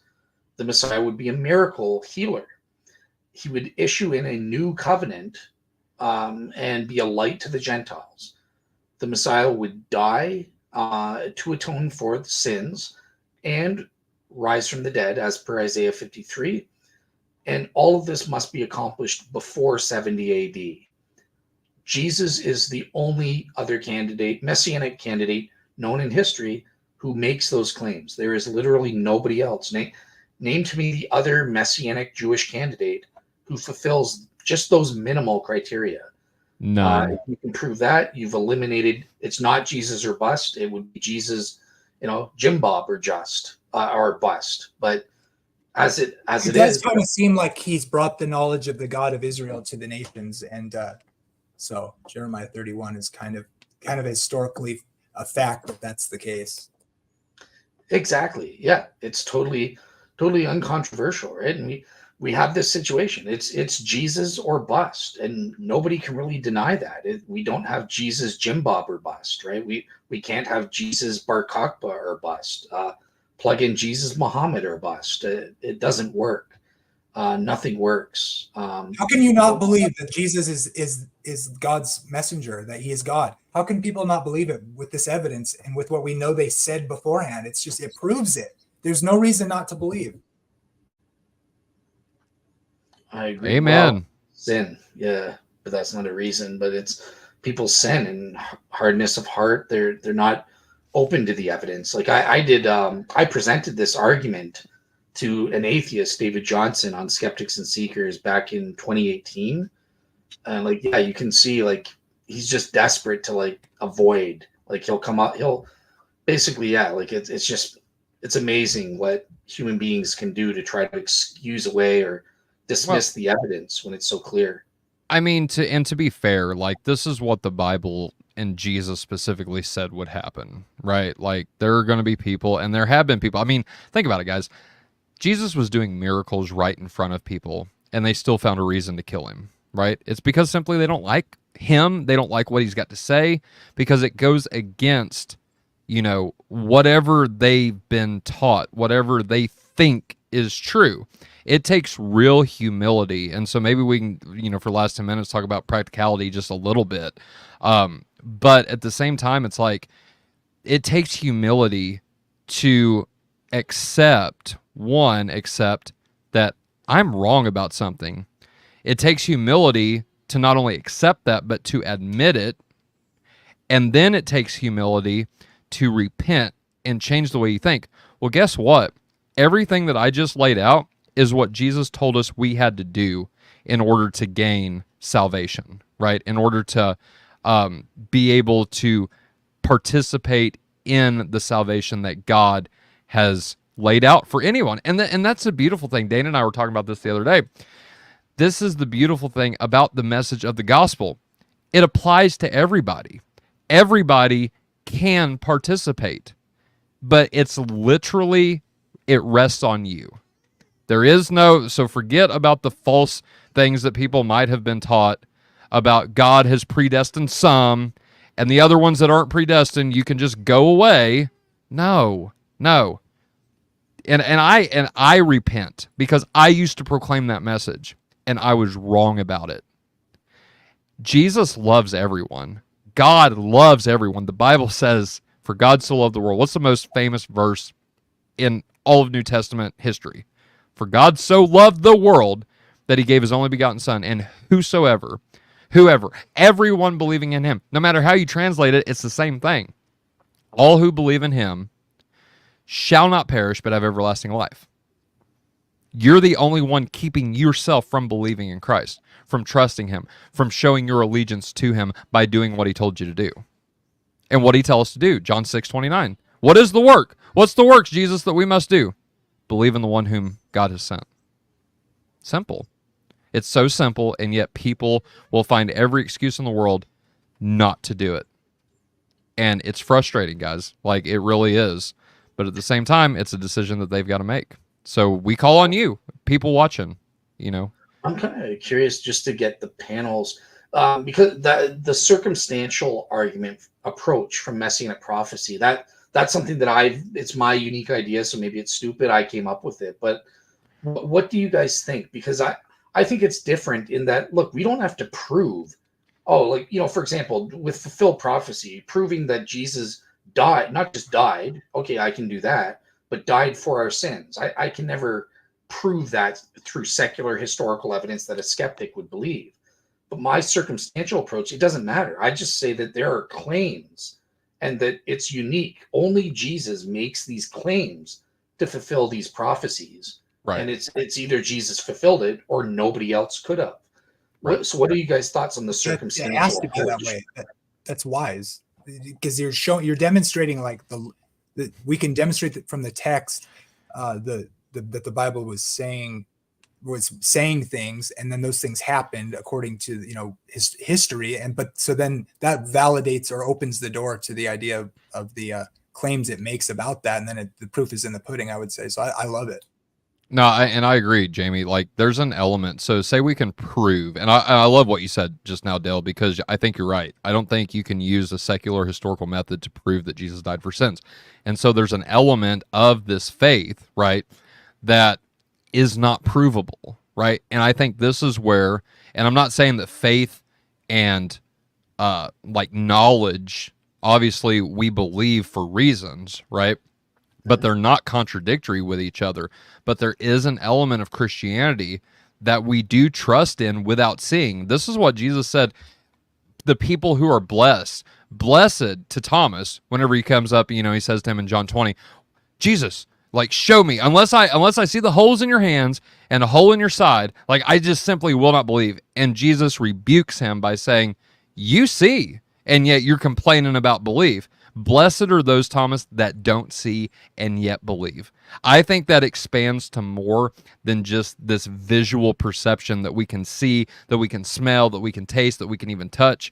John makes a big deal in 1 John about how they touched him, like the eyewitnesses actually got to touch Jesus. And yet we don't have that opportunity. We can't physically touch Jesus walking around on the face of the earth. I wish I could. Like, that'd be great. The closest orthodoxy has is a representation of the priest, right? And that we can actually interact with the priest. But beside that point, right, you can't physically touch Jesus of Nazareth anymore. And so with that being said, there's always going to be this element on where there's not enough proof in the world that can prove it, right? There's not enough evidence in the world that can prove it. It's simply this matter of faith. And I think that's beautiful. People will despise that. They will hate it. Nope. I only believe what I can see. It's an old Missouri slang, terminology, like the show me state, right? Show me and I'll believe it. Right. Like doubting Thomas. Let me just read this really quick, because this is cool. Like 1 John, it starts out like this, right? That which from the beginning, which we have heard, which we have seen with our eyes, which we have looked upon and with our hands have handled, concerning the word of life. The life was manifested, and we have seen and bear witness, and declare to you that eternal life, which was with the Father, was manifested to us. We have seen and heard and declare to you that you may also have fellowship with us. And truly our fellowship is with the Father and his Son, Jesus Christ. Right. There's an element of the saving message that was intended by God, I believe, truly with my whole heart, that it was not meant to be a 100% provable thing, right? Well, it's, one thing I just want to add, because I do want to hear Josh as well, but one thing just to kind of correct. So this is an actual argument. The circumstances themselves are being presented as a reason, as evidence to believe that it's true. That the fact that based on the claims, we have this situation where it's Jesus or no one, right? If you think about it, if the atheists were correct, you hear atheists, well, assertions are you can just make up claims all the time. Great, then show me 2 or 3 other Jewish Messianic candidates in history that also have unfalsified claims to fulfill these prophecies. It's extraordinary that only Jesus did that. That in itself is a reason to think, well, it must be true. He really was the Messiah, because if atheism was true or naturalism was true, and Jesus was just making, or the gospel writers were just making these claims up about Jesus to fit the prophecies, well, then why was everyone else so stupid that they didn't do the same? Why don't we have three or four other people that did the exact same thing? Only the gospel Christians or Jesus was this brilliant genius of a fraudster that he was able to come up with something nobody else could. That's a reason. That isn't just blind faith. That's a reason to say. No, I'm not saying we have blind faith. What I'm saying is, and I agreed with you that what you presented, yes, that gives us precedent to believe that Jesus is the Messiah. Absolutely. But I'm saying there's still elements of Christianity where you can't prove, like you just said yourself, where you can't prove that Jesus died on the cross for sins, right? So that's a claim made about Christ that we cannot prove. The claims have to be experienced. You have to be let in by there's no reason, because of the factual data from the text opens the door. Then the claims can be experienced, and that's where that's where it really sets into the belief and the faith. There you go. Yep. Okay. Yeah. Sorry, Tyler. So I totally agree. No, it's yeah. fine. Those claims, based on the reasons, we can either infer logically or experience through the Holy Spirit attesting and stuff. But yeah, Josh, what's your take on this circumstantial approach? Because I think it avoids any issues that arguing from direct prophecy has, right? I think in general, it kind of, like you said, it avoids muddying the water in some senses. But I think the really clever trick about it is that because we have quite a bit of substantive evidence that Jesus is an authentic historical person, that the events of his life match with timelines that are there in Scripture, and the reliability, at least of the Gospels, is tied directly to the person of Jesus, right?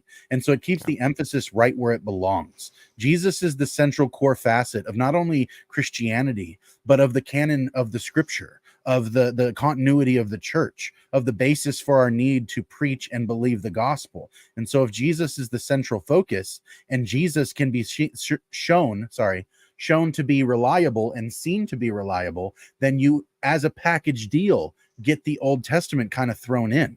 You know what I mean? Instead of working backwards from the Old Testament and trying to establish the New Testament, you actually do the inverse, and you get to establish the Old Testament by way of its reliability in contrast to the New Testament. Which, if I were to be a hardened skeptic, I can say, well, you can just fabricate yada yada yada, but then you'd have to basically be a Jesus mythicist to kind of conclude that, well, you're just fitting a puddle fits the shape of its container. You're just trying to fit Jesus to the shape of the problem, and here you go. He just plugs all the holes. What a wonder. It's like, I think that the skeptic goes wrong by playing this kind of skepticism of the gaps problem, where you have ultimately, so Christ is doing something and fulfilling something that has nothing to do with the people who are his contemporaries, right? But then you also have the continuity that moves forward from there, that, like you said, things that were said from before Christ are actually relevant to even things that happen after Christ. And here he is nestled in the middle, not interrupting a bit of it. And so there's just this kind of even if it were happening on what we would consider accident, it's still practically miraculous. He just kind of sits in the face of all of these weird expectations. And then, to Tyler's point, that I think we have to make sure that we understand that proof is a different thing than evidence. Evidence is what we live based on most of the time, especially on claims that don't actually have physical manifestations of evidence. Like, I can't prove mathematically or any such thing where proofs are actually possible. I can't prove that my wife loves me, but the evidence is in favor of this, right? The evidence that is made manifest in front of me it makes the claim reliable. And so in the same way that we say Jesus died for sins, Jesus made claims, like you said, and the claims in almost the same way as the Old Testament kind of by default gets thrown in, because of the fact that we have all of these other things. And so all of the stuff that we find to be central ends up pulling all the tangents and the margin in with itself. This is one of the coolest and most bottomless, remarkable things about Jesus, is you'll never get to the bottom of it. You'll really never get to the bottom of it, right? You can investigate this your whole life and still have your mind blown consistently, even if you never got to the historicity or things like that. Even just with the on principle, the person and the personality and the time frame of Jesus culturally, and to know what he was doing at the time. right? And we get this kind of like modern obsession with timelines and historicity and archaeology and things like that. But it seems relevant now that one of the questions that was in the audience was, how did the patristics deal with this? And it wasn't necessarily by way of answering skeptics, right? But at the same time, in our modern day, those are the skeptics are the new Gnostics, so to speak. And they're almost using some of the same objections and wordings and things like that. There's nothing new under the sun, but in principle, what we're dealing with is a different enemy audience than the early church did. And so the tools at hand are still ones that, even if they weren't used in the first, second, third century, they're still proving the exact same thing that was present in the first, second, third century, which is in fact that Jesus is the fulfilled Messiah of the Hebrew scriptures, that he did accomplish a willful death with an innocent life publicly to make public shame of the dark principalities and powers and so forth. And then from there made claims prior to his death that he would have to carry his cross, which he did. And we still take that today almost metaphorically because we apply it to ourselves. It's remarkable that he told the disciples, pick up your cross and follow me, as though that were already taking place. He already had a cross on his back. There's lots of stuff that Jesus did even in his lifetime that makes this like a seriously solid rock bed of information. But I think it's really clever the way that you brought in that approach, because I like I said, I believe that it kind of ropes in a lot of the marginal space in with it, and you get that thrown in. It's really, I think it's really useful. Awesome. Yeah, no, that's gratifying to hear. And I'm glad that you guys got kind of the nuance, because I could, like when I debated it with the atheist David Johnson, he just wasn't picking up on it at all. He didn't like it because I guess it made sense, right? Like it was too, look, we're just looking at the claims here. Like you wanted to transform it into a kind of the traditional argument from prophecies and stuff like that. But like the circumstantial argument, I think, is the way to go. And obviously there are certain elements that need to be added that I didn't present tonight, but I have presented in other things, right? Like, so for example, I've looked at other religions, like such as biblical prophecies in Islam, right? Biblical prophecies for Muhammad. And I've asked the question, okay, well, based on these prophecies, can we, number one, do we end up with the same circumstance? Is it Muhammad or bust? And no, I've found they're like, based on those prophecies that Muslims will give, that they say, well, Muhammad fulfilled them, there's at least 5 or 6 candidates for those things. So we don't get Muhammad or bust. And it's the same for other prophecies about other religious figures. There's always at least a third or more, 3 or more alternatives, right? It's only with Christianity and the Messianic prophecies that we get Jesus or bust. That I find fascinating. Well, so 2 things, and then we're going to wrap. I think first and foremost that you have within the Old Testament so specific prophecies about Christ that it can only be in the way that you presented it, Dale. And I find that fascinating. And I think that people should really take that into consideration, that it is only Jesus that can fulfill these, that did fulfill these. But even if you had the possibility of someone else fulfilling them, nobody did. And if someone wants to say that they did, well, then that claim is on them to show us who that historical figure is and to present the evidence like you have. Right now, it's Jesus and nobody else. And so you don't have things like, so I was watching a video about Nostradamus today, which, by the way, spoiler alert, Nostradamus was not a prophet by any stretch of the imagination. Because what Nostradamus did was what you see a lot of psychic people that work at fairs and carnivals do, is give non-specific generalizations of metaphorical language that these things can literally be applied to anyone. You can't get that with Isaiah 7:14 and the virgin birth, that I would argue is virgin birth. But like Dale said, even if it's a young woman, I still have this, this miraculous sign that comes with Jesus's birth, even if you take the virgin idea out of it. So you still get these concepts that are so specific to Jesus that is not anything like anywhere else that you see whenever it comes to prophecy and foretelling the future. The second thing is, I'll say, is that there is, I do believe wholeheartedly, every Christian and now y'all might get crazy on me for just a second, but let me finish. Every Christian should be a skeptic. I don't mean that in the way that a lot of people take that term to mean atheist or unbeliever. No, a skeptic is a person that asks questions. And so Honest. I really think that someone and all Christians should continue to ask questions. This is how we receive answers, right? And we should not, the term blind faith was used a while ago. We should not be following anything blindly. We should always have reasons to follow what we do follow, and it's more than that, even to be willing to die for those beliefs. Those take reasons, not blind faith, to follow and to ultimately lay down one's life for what they believe in. That's honorable to do that. And so, with that being said, Be a skeptic, not a cynic, right? yeah, there's an unhealthy, and I think, David Johnson is one of those people, and I don't know the guy, just, going by what you've said tonight, Dale.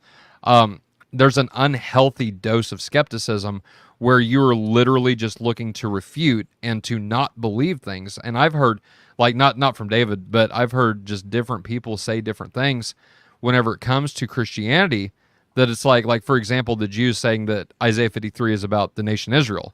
That's unhealthy skepticism. You can't read that in that text, from my point of view anyway. I know people try. I know people will try to eisegetically read Israel into that. Now, if you mean by Israel Jesus, then okay, that's great. But they don't mean that. They mean the nation, and that's just not true.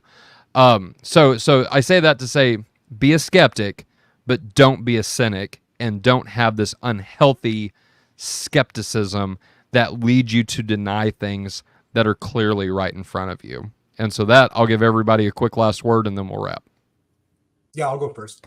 I'd just say, to me, that something I've learned, and it's hard to do because, look, people are scared. Believers and unbelievers are scared and it's a hard thing to face. Like, don't believe something because it feels good or sounds good. And learn to discern the difference between someone who's being cynical or apathetic with someone who's asking an honest inquiry. That's the difference. An honest inquiry, even if it challenges the way we think or believe as believers, when you let the truth come and you have and you're brave or whatever, you face that, and then you look for an answer. Every time I've been able to do that and go deeper to understand what I believe and why I believe it, it's like God even predicts that if you do that and you dig for the truth, there's treasure there. And that's cements your faith in the proper foundation of truth. So yes, amen to that. Dale? Yeah. I think, Tyler had a lot of wisdom in what he said about, not be a skeptic. I prefer using the word seeker kind of thing. It's the same thing in my opinion, right? You're always seeking the truth, and that involves asking questions, probing, challenging what you believe and stuff, and saying, why do I believe this and stuff like that. And don't, as I've seen with the Messianic prophecies, I've seen how skeptics respond. That they'll just believe, they'll just reject and dismiss a Messianic prophecy and say, well, only the Jews know how to read their Old Testament scriptures. So that if they say it's the nation of Israel, then it's the nation of Israel. And that's just, number one, it's ridiculous. It's refuted in the text. Now, I'll say this, Jews are correct. In the early chapters, starting in Isaiah 40 onwards, it is talking about the nation of Israel. But then it's clear that the nation of Israel fails, and so they turn to the Messiah and as an individual, as a representative of the nation of Israel. And that's clear in the later chapters, such as Isaiah 53, where the Messiah is the suffering servant, is said to redeem who? The nation of Israel. So it's specifying that the suffering servant is not the nation of Israel. It's just impossible to interpret it as being that. But because these people are cynics, they just don't want to believe in Jesus, they do what Tyler says. They turn off. And in some cases, I think very sickeningly, they censor, right? So, we're not going to read this in synagogue. We're going to hide Isaiah 53 or the evidence from Daniel 9 from people, because it's clear when they read this, they automatically go Jesus. Just look at videos of people in Jerusalem. I love these videos where they just say, they go up to Jewish people on the street and they say, just read Isaiah 53. This is, from your scriptures. What do you think of this or something, right? They don't tell them what it is, but it's from the Bible. They read it and they're like, oh, this is clearly talking about Jesus. And they're like, oh, did you know this comes from your prophet, Isaiah 53? And they're just totally blown away. They think they're reading the New Testament or something. But that's my final word is be a seeker always, a real seeker. Josh. I'm just happy to be here, man. This was cool. I have to be honest that I haven't spent quite as much time on prophecy as I probably could. But this was a really gentle nudge in the right direction for me, I think. I have now a new flavor in my mouth to chase. So I feel pretty grateful. I'm particularly pleased to have Jamie hop on for a while here. That was really cool because I know that this is a subject that's particularly in his wheelhouse, which is really cool. And I think it would be actually really kind of nifty to see Jamie and Dale just kind of talk about some of this stuff and hash it out. That would be something worth watching for me. So, if that can be a future tense thing, I'd be happy to see it. But like I said, I think the approach to having Jesus as the central focus of, let's say if we have to make argumentation to somebody who is a skeptic and what they're doing is asking questions with an honesty to try to find an answer, keeping Jesus as the central focus is the most fundamentally wise thing you could do.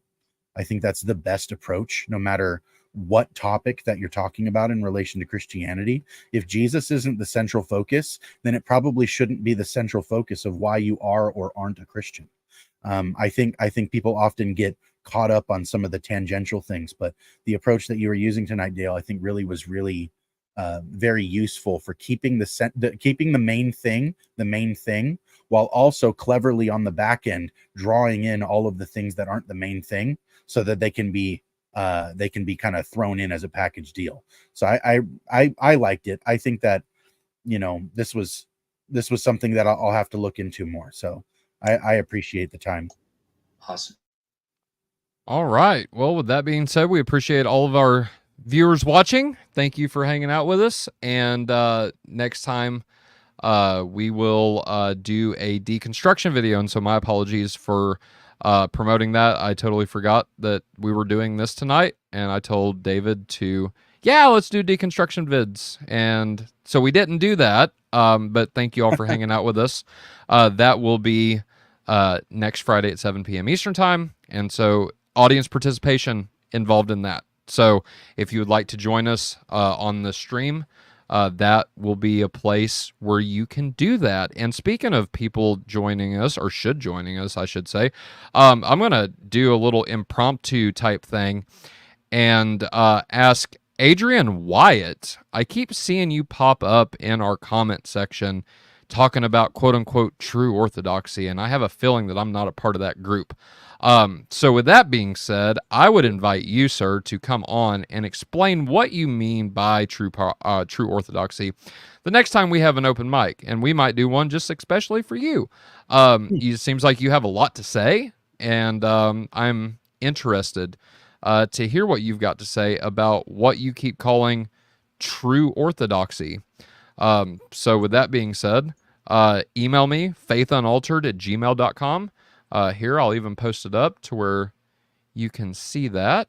And also to fill the time while you're doing that, we do have one episode coming up tomorrow that's not a regular Friday episode. The next episode of Cosmic Corner will be tomorrow at 7 p.m. Eastern.